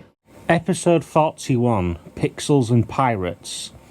The episode begins with Ikki being swarmed by people from his school telling him how great he is for making it to 3rd place and being able to qualify to represent Japan in the World Row Battle Tournament. Ikki, Medabi and Erika receive a lift from Karen and Koji back to the stadium, but they come across a young girl who appears to be in trouble. Then the gang becomes surrounded by pirates and their captain, who's called Captain Jean. Even after Karen orders Captain Jean multiple crates of chocolate to compensate for the little girl, who later on tells the gang that her name is Coconut, or whatever, Captain Jean threatens them all because he still feels he was wronged. Medabi manages to solo all 3 pirate Medabots. No, they are pirate-type Medabots. And Captain Jean and his crew finally fuck off. Ikki and Koji manage to clock in some practice, but they both start bickering. Similodon states, "Times like these, I forget we are all on the same team." After Karen states that Space Medafighter X will show up as the match is about to start, Ikki and Koji think to themselves, does she know something that we don't? Then Coconut foolishly starts jotting down in a black book that Team Japan lack cooperation in front of everyone. Karen thinks she just wanted Team Japan's autograph, so she gives Coconut a balloon that has the autographs of Team Japan on them, because apparently Karen thought that would be cute. Coconut states that she'll cherish it forever or until she gets bored with it and sells it online.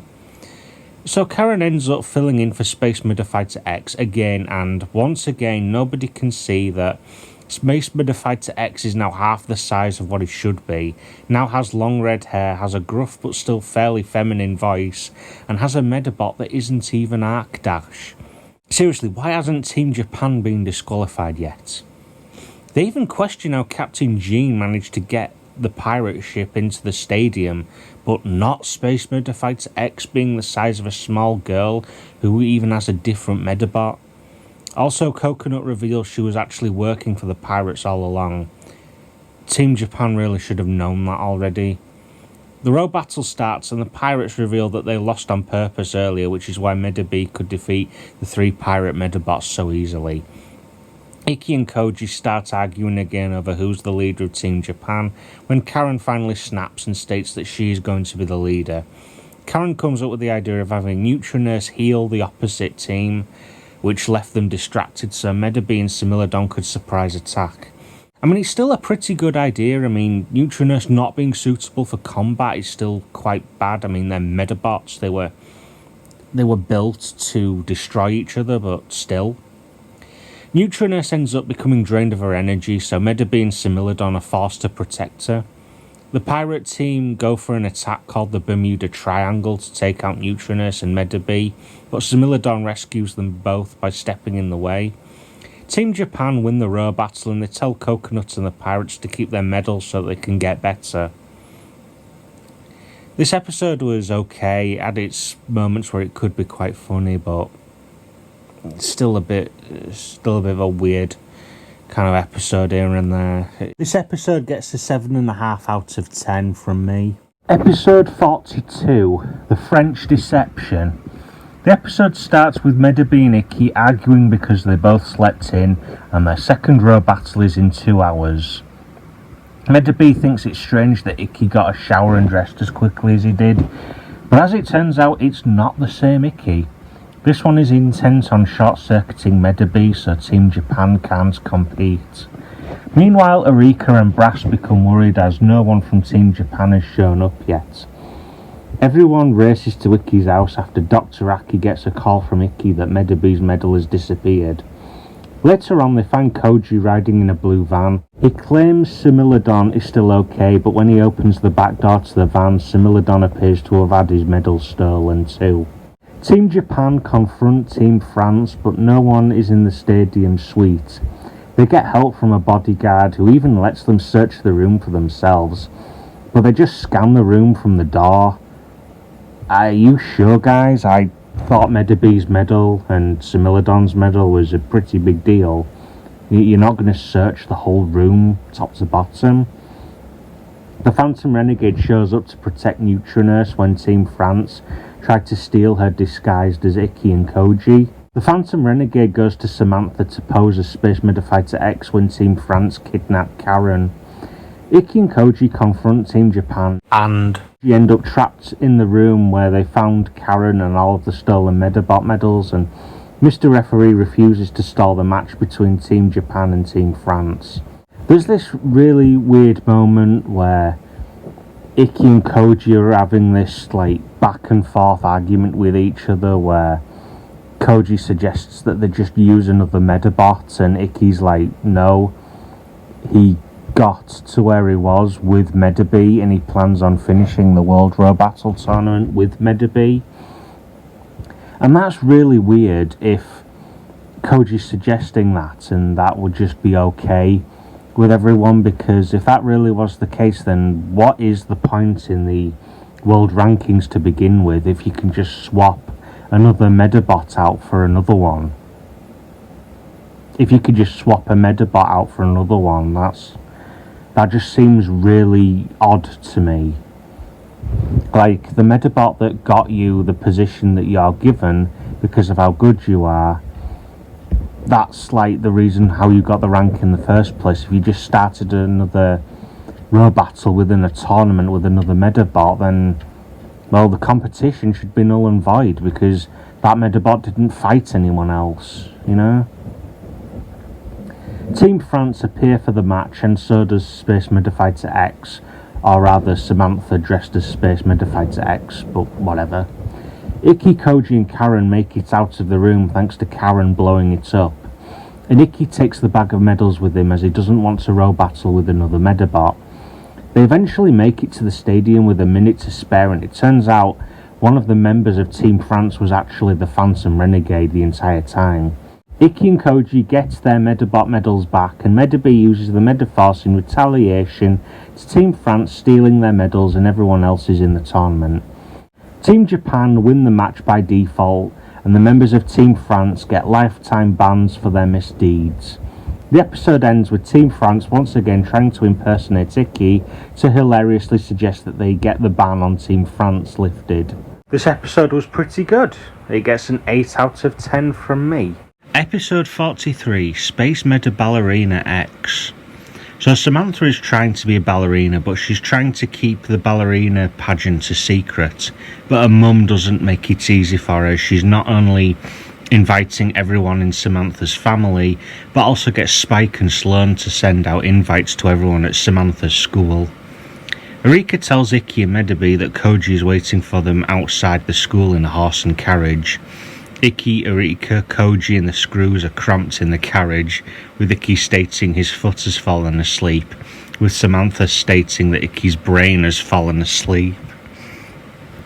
Why does Team Mexico only say amigo when they're talking to anyone? Hell, even when there is zero dialogue being exchanged between them and anyone else, they just chant amigo. Because they're Mexicans? That's just really weird. I'm not saying it, I mean, yeah, you could say it's like racist or something, but I don't know, it just a really weird stereotype, I think, personally, anyway. Samantha, Spike and Sloane leave the rest of the gang for ballet practice. When she returns to her house the following evening, Samantha learns that her mum had been building her a ballet studio. Samantha thought she could hear loads of noise and she just put it down to noisy mice. Yeah, apparently that's the joke that she makes when she finds out about the ballet studio. Like, what? Samantha then tries desperately to do both ballet and train with the rest of Team Japan for the row battle against Team Mexico, but Sloane fucks up the schedule. By the way, hello Vaginia. Seriously, I absolutely love the facial expression Sloane makes here. And Samantha is left to figure out what to do next. She gets advice from the chick salesman and decides she's going to do things her way for a change by turning down the ballet recital so she can row battle Team Mexico with Ikki and Koji. But when Samantha returns to her house, she finds a ballet dress that had been sewn up for her by her mum, despite Samantha's mum hating sewing. So she changes her mind and turns down the row battle at the World Row Battle Championships. Samantha goes to a ballet recital and overhears two other ballerinas listening to the row battle on the radio. Samantha makes it back to the stadium to find Sloane has stood in as Space Medafighter X, and Team Japan wins the row battle. This was a pretty good episode from start to finish. Like, I really like what goes on in this episode. It's really cool, and it adds more depth to not just Samantha, but the Screws as well. Like, they can be really funny characters. This episode gets a 9 out of 10 from me. Episode 44, Sweet and Sour. So one thing that I noticed straight away about this episode is they started using like a new intro that basically shows a couple of like clips from the World Row Battle Tournament Saga. Like, they kind of switched it up a bit. They stopped using the intro that they'd been using for quite a while, or at the very least the clips that they'd been using, which really struck me as really strange. Like, why would you wait till now to change it? But anyway, it would seem Ikki has a crush on Team Sweden, who are also Team Japan's next opponents. One thing that I thought was a bit weird was, how did Ikki get all of those posters and merchandise into his room without Medabots noticing them? Unless he already did notice, or Ikki redecorated his room all within the space of, I'm assuming, a few hours. And I feel like the episode kind of forgot that Ikki had a crush on Karen. Like, why are they doing this now? Why does Ikki all of a sudden now have a crush on Team Sweden? That's just really odd to me. So when Team Sweden are successful in wooing Ikki, Koji and Sloane, Samantha puts together her own team of stylish women just like Team Sweden, and it's implied that they make Spike the fourth member, but they go to Miss Caviar instead, which is just weird. I think he also wanted to join in as well, because apparently he's also been collecting the magazines as well, just for It's quite funny all the same. But anyway, Erika and Brass do some sleuthing to see what they can find on Team Sweden, but they end up getting caught by one of their bodyguards. The road battle with Team Japan and Team Sweden looks dire, as Team Japan can't bring themselves to order their Medabots to attack Team Sweden's Medabots. Erika manages to reveal that Team Sweden are actually members of the Rubber Robo gang, and jarringly enough, they're all grown men pretending to be about the same age as Koji, Sloan and Icky. Like, okay. You've got these, like, grown-ass adults trying to... Why? Just...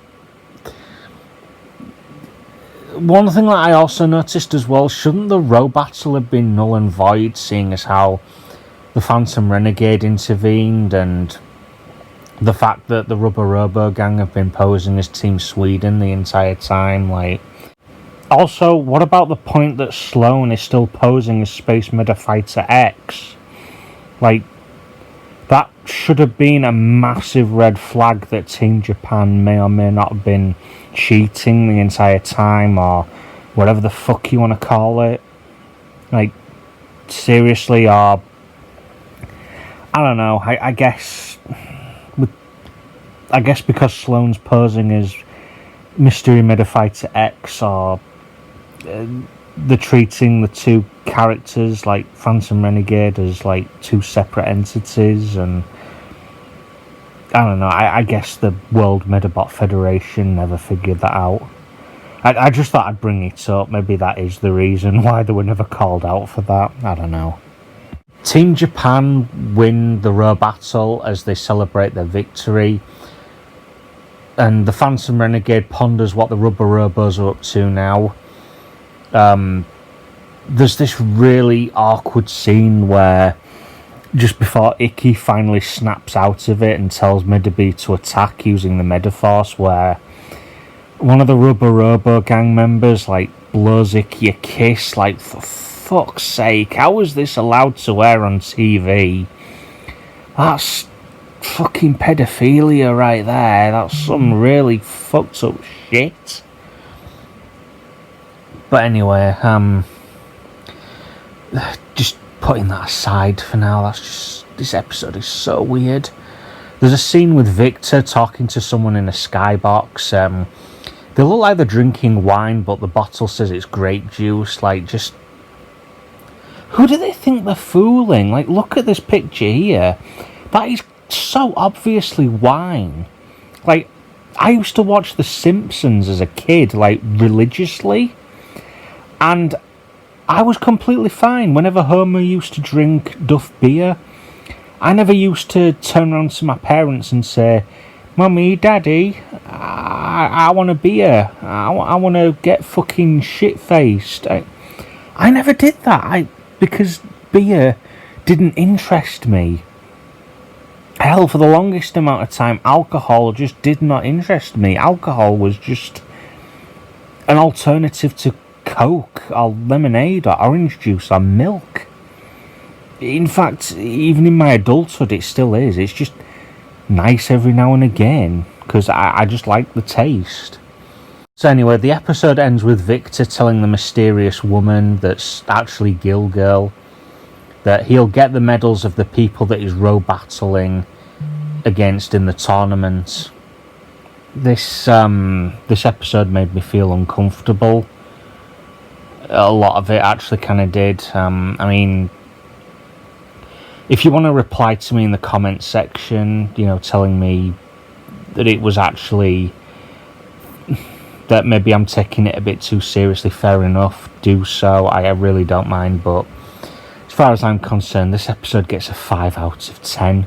Seriously, I am going to score it that low.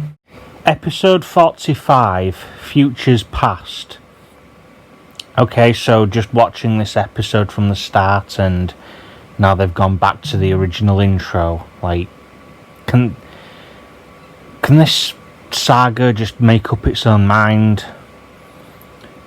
The episode starts off with the Phantom Renegade frantically waiting for Spike to pick up the phone so Phantom can talk to him. The semi-finals are about to start and Team Great Britain are now Team England. Yeah, I know I said earlier on, I think it was the episode Let the Meta Games Begin or something like that, and they were referred to as Team Great Britain, and now for some reason the Team England, like, I'm pretty sure one of those things is a country and the other one is a nation. The other teams ostracised Team Japan by stating that they only got as far as they did on pure luck and that they need to find their weakest link. So Spike appears dressed as Space Medafighter X, but the chandelier that he stood on breaks and he falls to the ground. Mr. Referee states, "We will all tremble in fear at Space Medafighter X as soon as he wakes up." And Erika just keeps on taking pictures.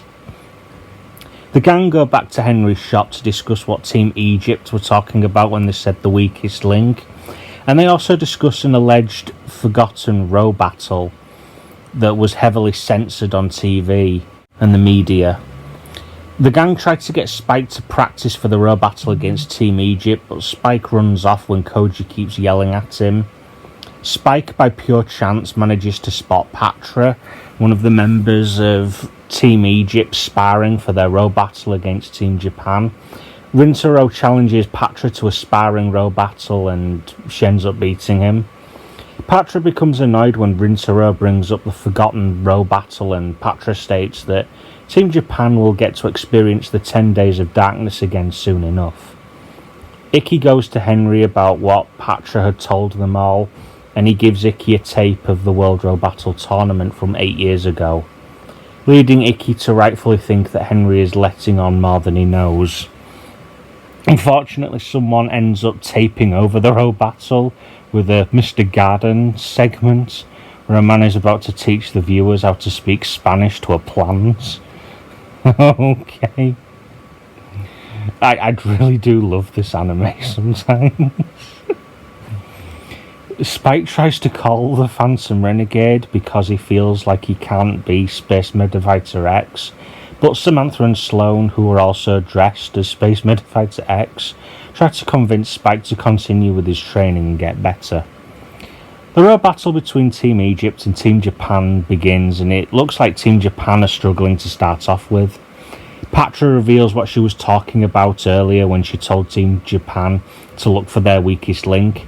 Turns out she was actually referring to Koji because Medabots has the Medifast and Space Medafighter X has been changing Medabots for each round, which is still something that kind of feels a bit weird, a little bit like convenience as well, that they could just change Medabots like that, despite being...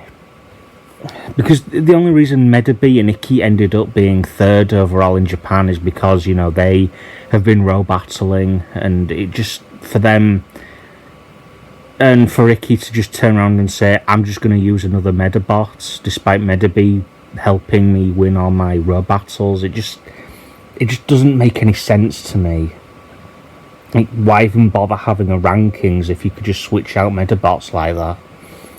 But anyway, Koji just sort of remains the same, which is actually quite true, which is why Koji ends up being the weakest link.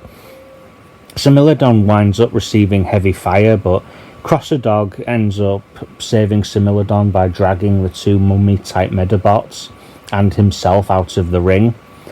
And then Medabots now decides to use the Medifast. Like, I think he maybe could have done to have used that a bit earlier. So Medabots charges up the Medifast, but Patra gets her Medabot to morph into Medabots as he's charging up, causing Patra's Medabot to also use the Medifast too, which is quite weird, but okay. The episode ends with Team Japan winning and going on to the semi-finals, and a guy called Joe from Team USA reveals what happened 8 years ago that actually involved Medabots. This episode is pretty good from start to finish. It receives an 8.5 out of 10 from me. Episode 46, The Medifast Within.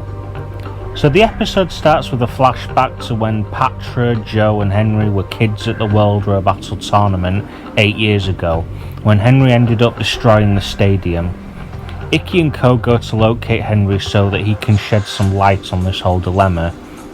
They go to Dr. Aki afterwards, but they end up being interrupted by someone trying to steal the Robo Emperor, which Dr. Aki got cheap at the scrapyard and cleaned it up for fun. Okay. Patra and Joe confront each other in a car park after Joe returns the medal he won from Team Czech Republic. But the guy from Team Czech Republic gets his medal stolen again by the Rubber Robos, so Joe pursues them in his car whilst Patra calls a doctor. Koji tries again to practice the Shadow Sword technique but is interrupted by Karen and Robo Emperor. Icky and the gang find the two and eventually Joe turns up convinced Karen is one of the Rubber Robos. Space Medafighter X finally appears to save Karen after Joe sets his Medabot on her and Robo Emperor, who it turns out was actually Neutronurse. Then what was up with that scene from earlier where Karen tried to steal Robo Emperor back at Dr. Aki's house? This episode made it very clear that Robo Emperor was being stolen, so what was the point in Karen stealing Robo Emperor if she was just going to get Neutronurse to pose as Robo Emperor? Anyway, Team Japan goes back to the stadium to row-battle Team USA in the semi-finals. Koji can't bring himself to give Similodon orders, so it's basically a 3 versus 2 handicap match. Similodon tries to encourage Koji by stating that even though he isn't as strong as the others, he still wishes to protect them. Arcbeetle uses his charged laser attack, with Medabots sacrificing himself by physically restraining 2 Medabots from Team USA, but as the laser makes a direct hit, Similodon appears from the smoke with Medabot. Medabot activates the Medifast when Team USA have their Medabots transport around the arena, something that has required new technology to use that isn't covered in the rules, so they're technically not cheating. Medabot ends up missing his desired target when the Medabot transports again, but then Similodon ends up activating the Medaforce instead and wins the row battle. The episode ends with Space Medafighter X fleeing the arena when the Select Corps tried to arrest him for starting the 10 Days of Darkness 8 years ago. This episode gets a 9.5 out of 10 for being pretty damn good. I would have scored it a 10, but that was just really strange with Karen stealing Robo Emperor only to have Neutronurse pose as Robo Emperor, so it was like, what was the point? But anyway. Episode 47, A Date with Destiny. So Dr. Aki thinks there is something wrong with Similodon because he was able to use the Medaforce in the previous episode. So he has Similodon taken to his lab where he can scan Similodon's body and medal. Dr. Aki thinks it's strange that despite Similodon not having a rare medal, he was still able to use the Medaforce. The mystery woman, come on, let's be real here, it's Gill Girl. Her voice is so giving her away. Threatens Victor to get the rare medal from Medabots in the final round. Icky, Medabots, Erika and Brass all bump into Team Iceland on their hike in the woods. Team Iceland are really nice to Icky and Co, even going as far as to compliment their progress in the tournament. Apparently the leader of Team Iceland is a bit of a prankster. He goes around with a shovel digging up hot springs, causing geysers to erupt. Kind of sounds like he has a death wish rather than being a prankster. Team Iceland reveals they came to Japan on a raft. Really? They just sailed right in, no border control, no security checks for ID or illegal substances. Yeah, I know they're kids, but still. Later on, as the leader of Team Iceland prepares his laundry after soaking in the hot springs, an avalanche occurs and so he ends up saving his Medabot without crushing himself in the process by the falling boulders. Later on, Belmont, and yes, only now do I finally remember his name, is greeted by Erika again as he is stargazing. He tells Erika he's tried to make at least one friend as he's been travelling around the world. He then invites Erika to a party that he plans to throw for everyone he's met around the world when he gets back to Iceland. If it feels like I'm skimming over a lot of this episode, it's because despite not a great deal happening, it's just a really nice breath of fresh air to see the rival team that Team Japan is about to face not be complete douchebags in disguise. Though, to be fair, Team France are still pretty funny.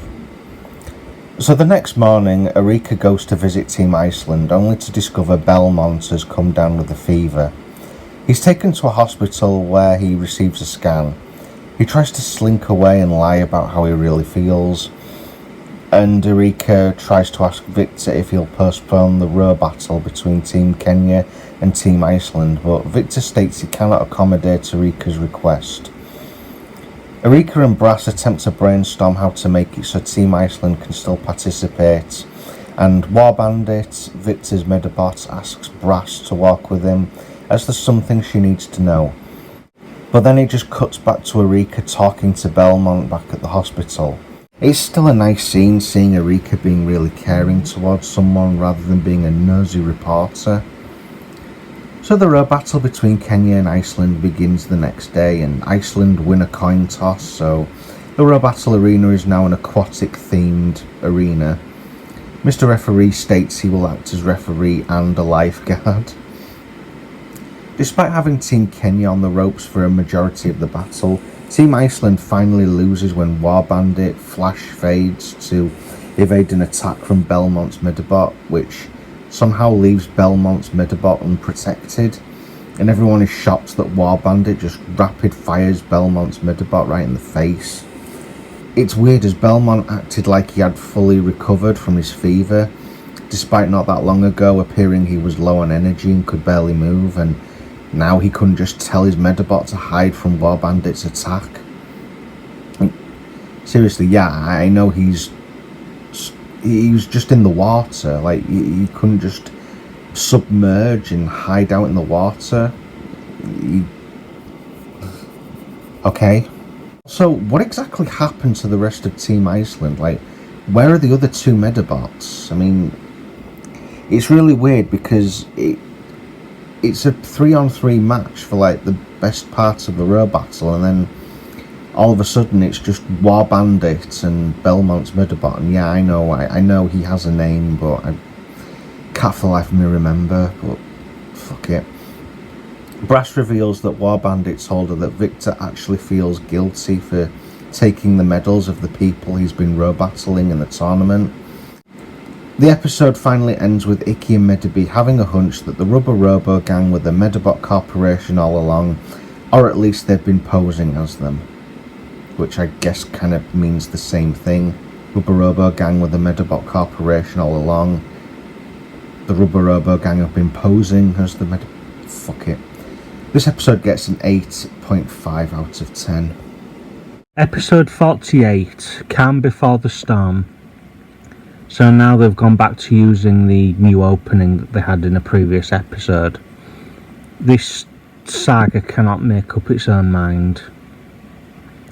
So, let's face it, it's Sea Slug, Shrimp Lips, Squid Guts and Gill Girl posing as the Medabot Corporation Committee this whole entire time. But for some reason, barely anyone can recognise them. It's really weird because in the next scene, Dr. Aki starts to believe the Rubber Robos are behind all of this. Like, surely he should have known this whole entire time that something was up as well. I mean, you know, he's a doctor, he's got all those PhDs and everything. He's, by that definition, with him being a doctor, that would mean he's pretty smart, you know? Dr. Aki theorises that Similodon may have had strange ancestral relationships with the ancient Medabots from long ago. Erika, Icky and Medabots go to visit Belmont and the rest of Team Iceland at the hospital. Icky and Medabots both theorise that Team Kenya seem to rely on Victor to win, so Team Japan should just focus on Victor. Erika states that this just seems like Team Japan, once again, seem to not have a real strategy.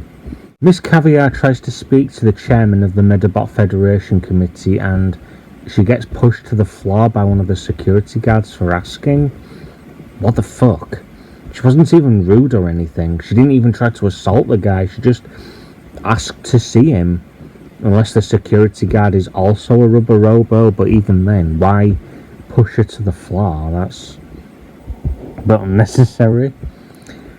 She also turns into a ventriloquist when Sea Slug tells the limo driver to drive and the limo just speeds off.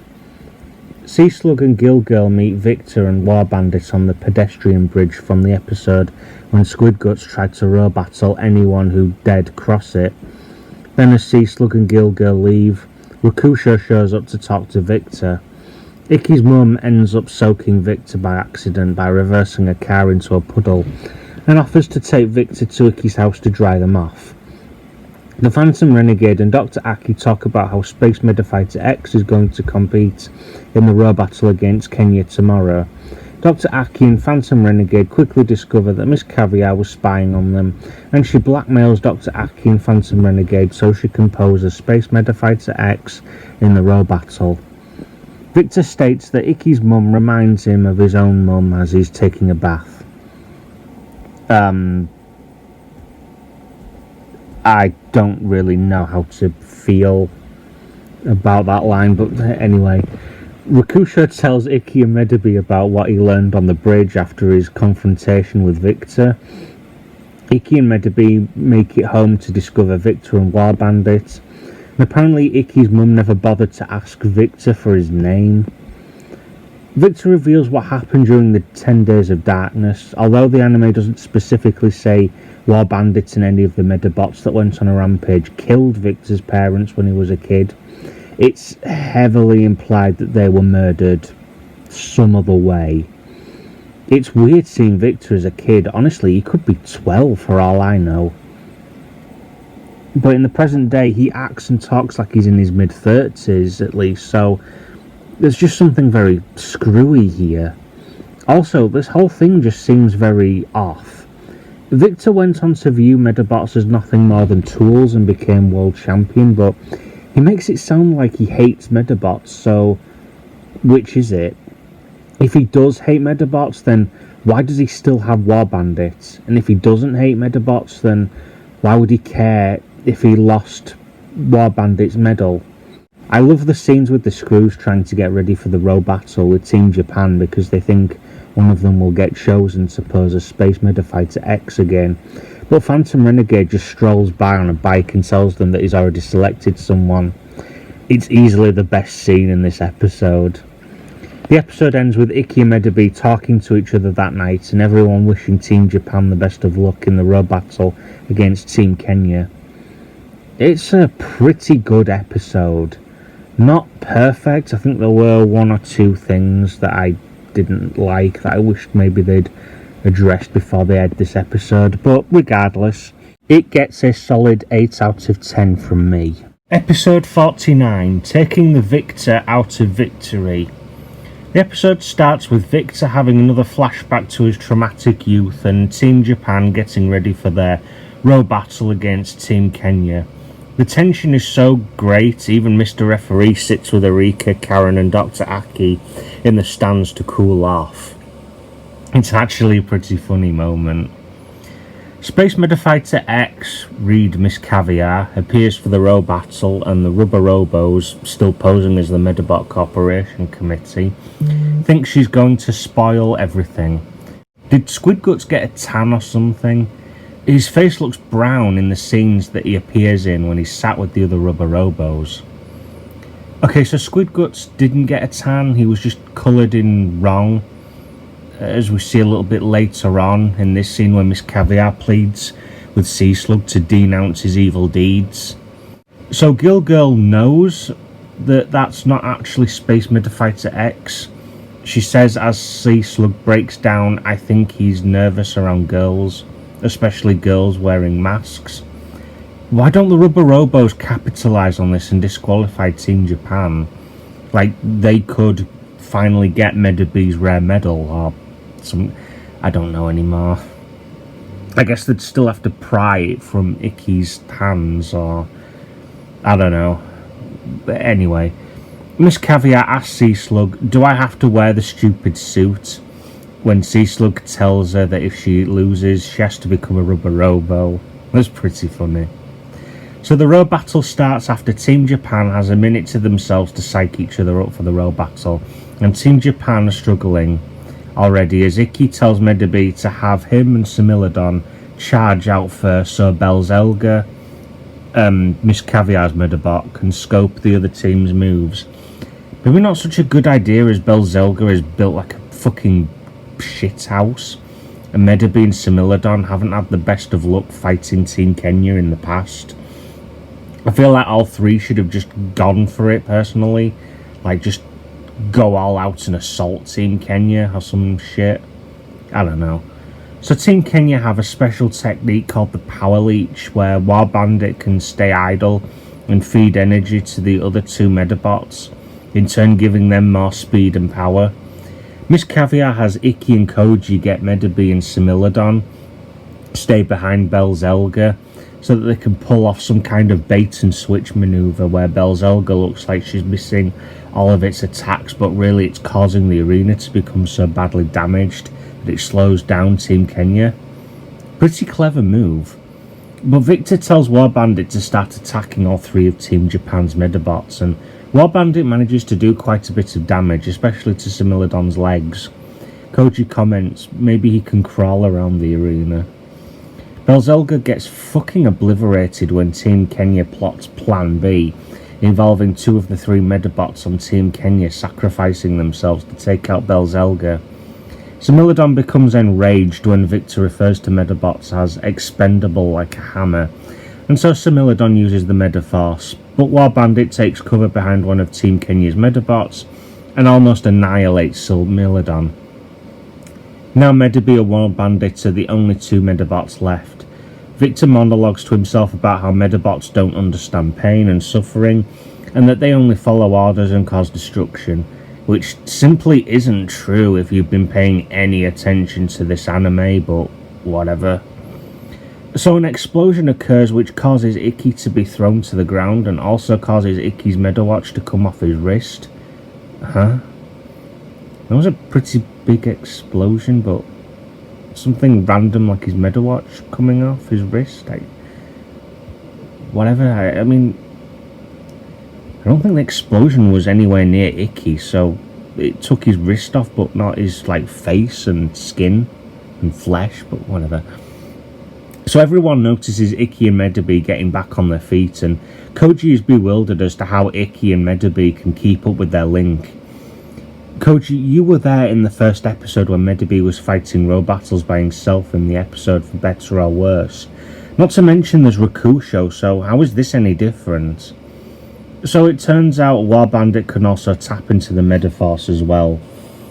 This episode is pretty damn good. I would even go so far as to give it a perfect 10 out of 10. Episode 50, Altered States. So just like last time, just before War Bandit and Medabots use the Medifast on each other, Victor has this moment where he goes like half crazy, where he has his back turned to Icky and Team Japan, and he's like, so you don't know when to quit, do you? Maybe you wish to row battle me blindfolded too? But it just looks like he's laughing maniacally, and it's just really weird. Did the people who make this English dub really think we wouldn't notice this? And I had actually been watching the Japanese dub of this as I was making like every episode of this and reviewing it. And in the Japanese dub, he really does just laugh maniacally when he's got his back turned to Team Japan. So why did they feel it was necessary to give him dialogue that he didn't actually have before, where he just laughed maniacally? It's kind of weird to say, and I think unless you've watched the episode for yourself, then it's really weird. So Rakusho and Phantom Renegade feel the strange impulse of power coming from the arena and go to investigate. So Medabots and Warbandit are now frozen in place after releasing the Medifast. We get to see into what Medabots is thinking, and he appears to be in a new location that's recently been attacked and is on fire. Medabots doesn't think he's in Kansas anymore. Just such a hilariously inappropriate comment to make at a time like this. Medabots finally wakes up and tells Team Japan of the dream he had. Sea Slug bellows to Victor to finish the job or he won't see a penny of the money that the Rubber Robo gang had promised him. Yeah, great job keeping that under wraps, Sea Slug. Wasn't the whole point of this plan to not let on that you were the Rubber Robos? So Medabots and Warbandit come to and get onto their feet so they can finish the row battle. Phantom Renegade and Rakusho discover something in the Rubber Robo's secret base that looks like what Medabots saw in his dream, but the two are confronted by two Rubber Robos and a hell of a lot of ninja Medabots. As Medabots and Warbandit still continue to finish the row battle, their medals begin to glow red, causing Crossadog and Brass to react to it, claiming they feel weird all of a sudden. Medabots and Warbandit end up running out of ammunition from their laser cannons, so the two resort to hand-to-hand combat. Hilariously, they throw one punch at each other at the exact same time, and they both fall to the floor. No one notices Miss Caviar taking off her Space Medafighter X mask. Like, for fuck's sake, first Sea Slug forgets to be subtle about their plan. Now Miss Caviar is giving the game away that she isn't the real Space Medafighter X. I mean, it's obvious to me that she isn't Space Medafighter X, but no one in this anime seems to realise this, so I don't know, fucking capitalise on their idiocy. Like, just keep playing along with the fact that you're Space Medafighter X and everyone's falling for it. Wasn't that the whole point, so that Team Japan could still compete because Henry couldn't be Space Medafighter X? Phantom Renegade finally arrives to warn everyone, but it's too late. Victor becomes angry when everyone finally realises that the Rubber Robo gang are posing as the Medabot Corporation Committee. So he tells Warbandit to attack the Rubber Robos, but Warbandit refuses as he wants to continue fighting Medabots. Medabots taps into the Medifast and so does Warbandit, which causes a strange red beam to appear from themselves. Mr. Referee runs off upset when the Rubber Robos gloat about world domination. Dr. Medieval appears, revealing that he had created a gizmo that overrides a safety switch that was put into all Medabots, so the 10 days of darkness would never ever happen again. Everyone starts to evacuate the arena except Icky and Co and the Rubber Robo gang. After promising Sea Slug, Squid Guts, Shrimp Lips and Gill Girl an extra $1 an hour, on top of their already abysmal $2 an hour, the Rubber Robos attack. This would have been funny had it not been for the fact that the characters from Japan have been obtaining and buying things with yen. Like, seriously, it's Team Japan for a reason, guys. Like, Dr. Aki, Karen, Erika and the Screws head back to Dr. Aki's lab to prepare the emergency stop device that will jam the Medabot's transmission with its medal. It turns out Dr. Medieval has captured the entire arena and has now got it floating above Japan really high in the sky. So Icky and everyone still in the arena are now trapped. But Icky is still determined to get Medabots back and free every last Medabot from Dr. Medieval's power. The episode ends with the anime cutting to the inside of Medabots' thoughts, as he dreams of the place he was in before but now cleaner and peaceful.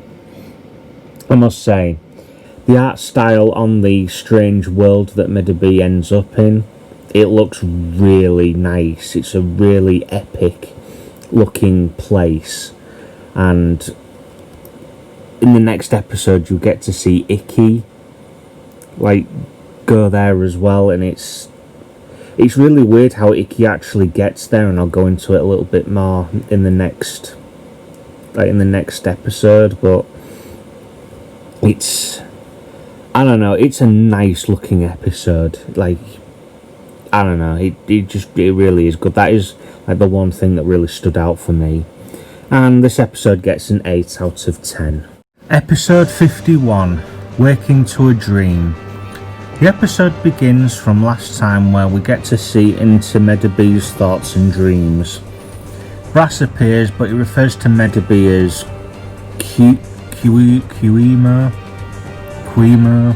Quijima.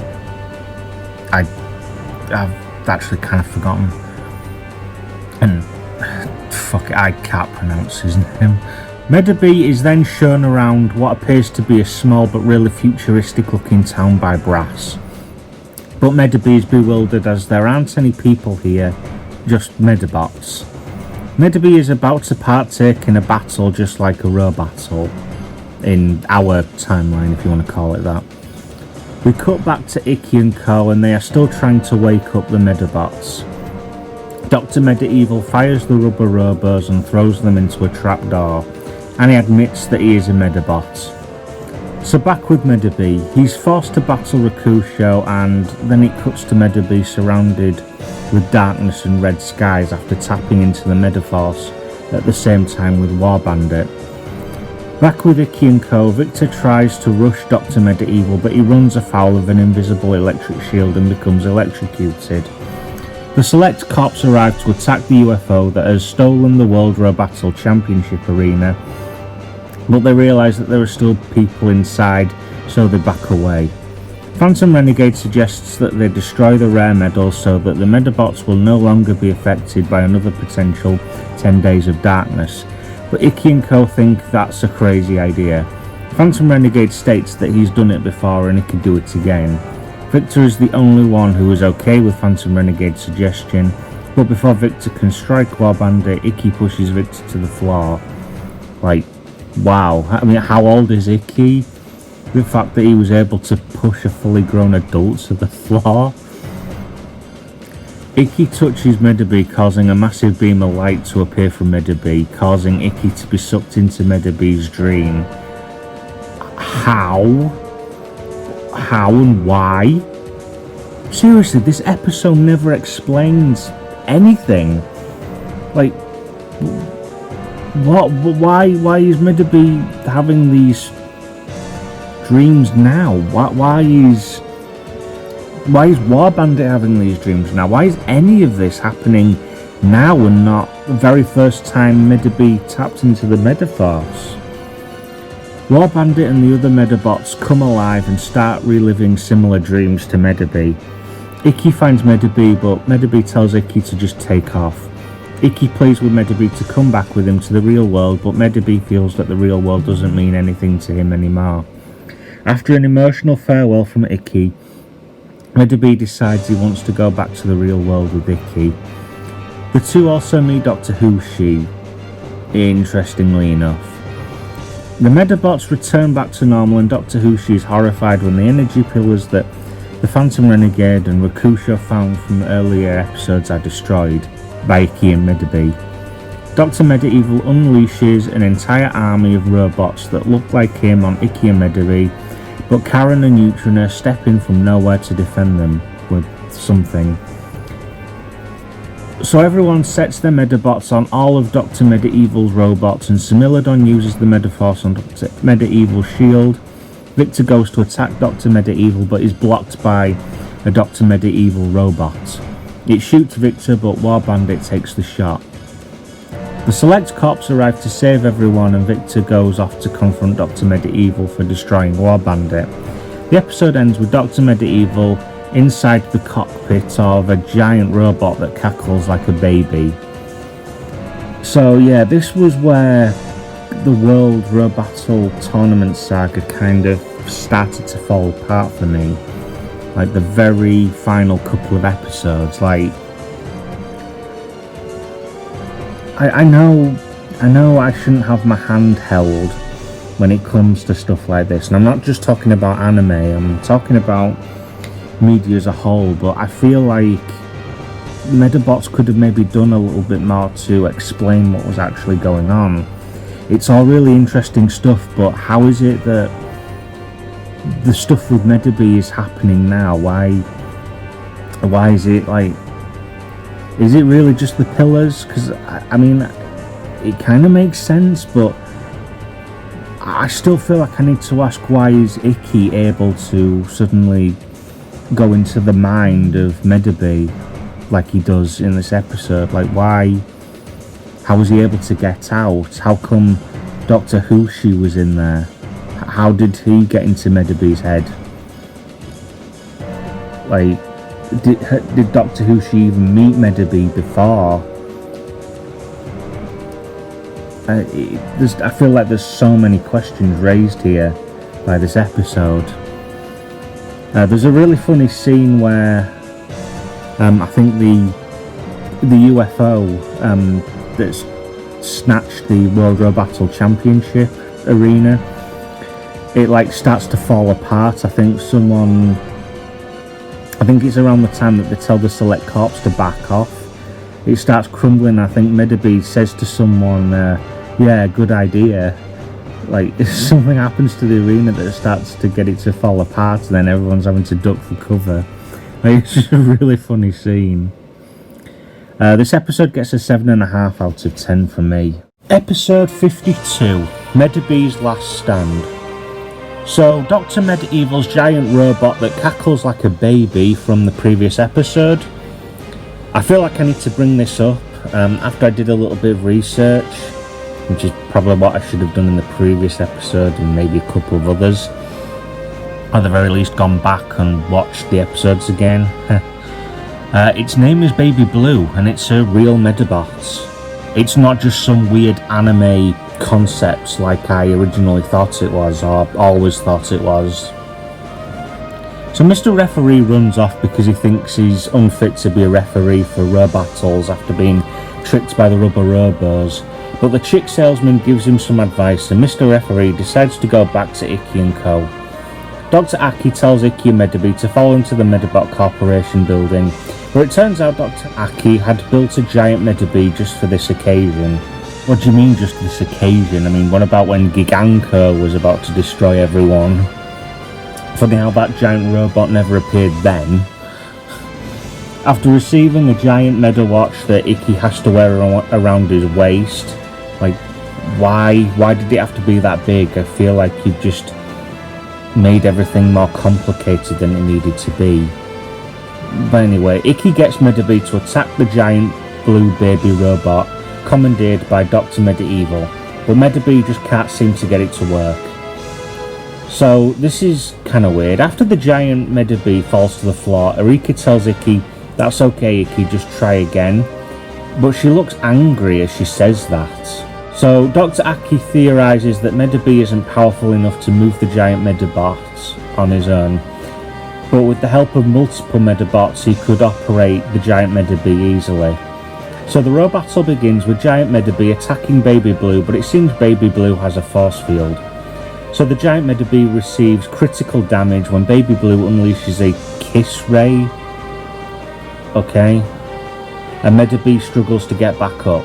But then the previous Medabots and their Medafighters like Oceana, the Medabot that Medabee had the hots for, and Natalie, the girl who tries to make Icky the perfect octopus ball, appears to give Medabee a pep talk. So with the corny power of friendship, no, seriously, this is what the anime decided to do, the other Medabots lend Medabee their energy. How? So first you copied, and I don't mean that in a bad way, but you decided to do something like Neon Genesis Evangelia, and now you're doing something similar to Dragon Ball Z. At least Medabee broke through Baby Blue's force field, so yeah, that's a positive. But Medabee still seems to be struggling to take out Baby Blue. So the giant Medabee's weapons are now offline, but Medabee says that he's still going to continue fighting because he still has his fighting spirit. So with that, he ejects all of the Medabots that were helping him pilot the giant Medabee, and he attacks Baby Blue himself. But I thought he needed the other Medabots in order for the giant Medabee to even function in the first place. So how is it Medabee can now make it fly on his own all of a sudden? Is it just from the energy that the other Medabots let him borrow? Well, if that was the case, why did they need to be there in the first place? Why didn't they just give him... If the other Medabots could just give Medabee their energy, then why didn't they do that before? So Medabee was just in the cockpit by himself. So with that, Medabee just sort of flies right into Baby Blue, like a little kamikaze mission going on. Icky and Medabots both have their farewells. Icky's really distraught by what's about to happen, and everyone fears the absolute worst. Dr. Medieval appears again on a tall building that he got to from a parachute and proclaims that he'll build an even bigger robot. And then Brandon from a previous episode appears. How? For those that can't remember, Brandon appeared in the episode where Natalie was trying to make Icky perfect octopus balls, right at the end, and he also appears in the episode when Samantha has a crush on an old friend that Icky used to know as well. So yeah, it's him, Brandon. And then Professor Hushi appears out of the sky. So was he dead the entire time, or just trapped inside Medabots' body? Okay, so the Medabots of old that lived in that place from Medabots' dreams all had their civilization and ways of life collapse on them because they were obsessed with robattling. And the cat with the visor on its head starts talking to Dr. Medieval, telling him that the Medabots just want to move on from all of this. And I'm just sat here like, what the fuck is going on? This still doesn't explain how Icky was able to enter Medabots' head.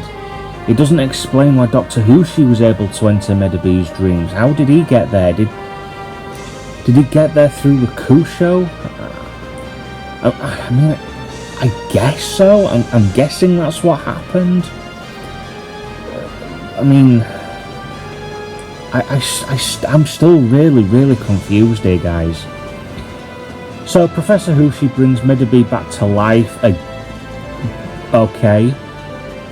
And Brandon turns into an alien. Whatever. The Rubber Robos disband and Sea Slug meets Miss Caviar again. She becomes Miss Starfish of the Rubber Robos when Sea Slug makes it clear that he still wants to be a Rubber Robo. The whole thing's pretty funny. The episode ends with Victor finally finding Icky and co, and he battles Icky and Medabots with the new War Bandit Medabot that he got from Henry, in this really quite charming finishing sequence where Victor has finally come to peace with his past. Oh my god, what the hell happened? Seriously, I feel like this episode raised more questions than it answered. It's like... I don't know, it's like they ran out of money so they couldn't produce more episodes or something, or it just... something just doesn't seem right with the way this episode went. I don't know. All in all, this episode gets a 5 out of 10. It's kind of a disappointing end to what's been a pretty good saga. And that, ladies and gentlemen, is all 26 episodes of Series 2, or what I like to call the World Medabot Tournament Saga, reviewed. So let's take a look at the scores. So as we can see here, we've got 3 episodes that scored 10 out of 10, 3 episodes that scored 9.5, 1 episode that scored a 9, 4 episodes that scored 8.5, 5 episodes that scored an 8, 4 episodes that scored a 7.5, 1 episode that scored a 7, 0 episodes that scored a 6.5, 1 episode that scored a 6, 0 episodes that scored 5.5, 2 episodes that scored a 5 out of 10, and the rest is just, 0 anyway. With this in mind, the final score that I'm going to give the World Robattle Tournament Saga as a whole is a 7.48 out of 10. So there's definitely a little bit of a decline here and there. I'm really not all that sure what happened, but it's still a pretty good saga overall. But yeah, definitely compared to the previous saga, there was still something a bit off. But anyway, so join me next time when I review every episode of Series 3 of the Killabot Saga.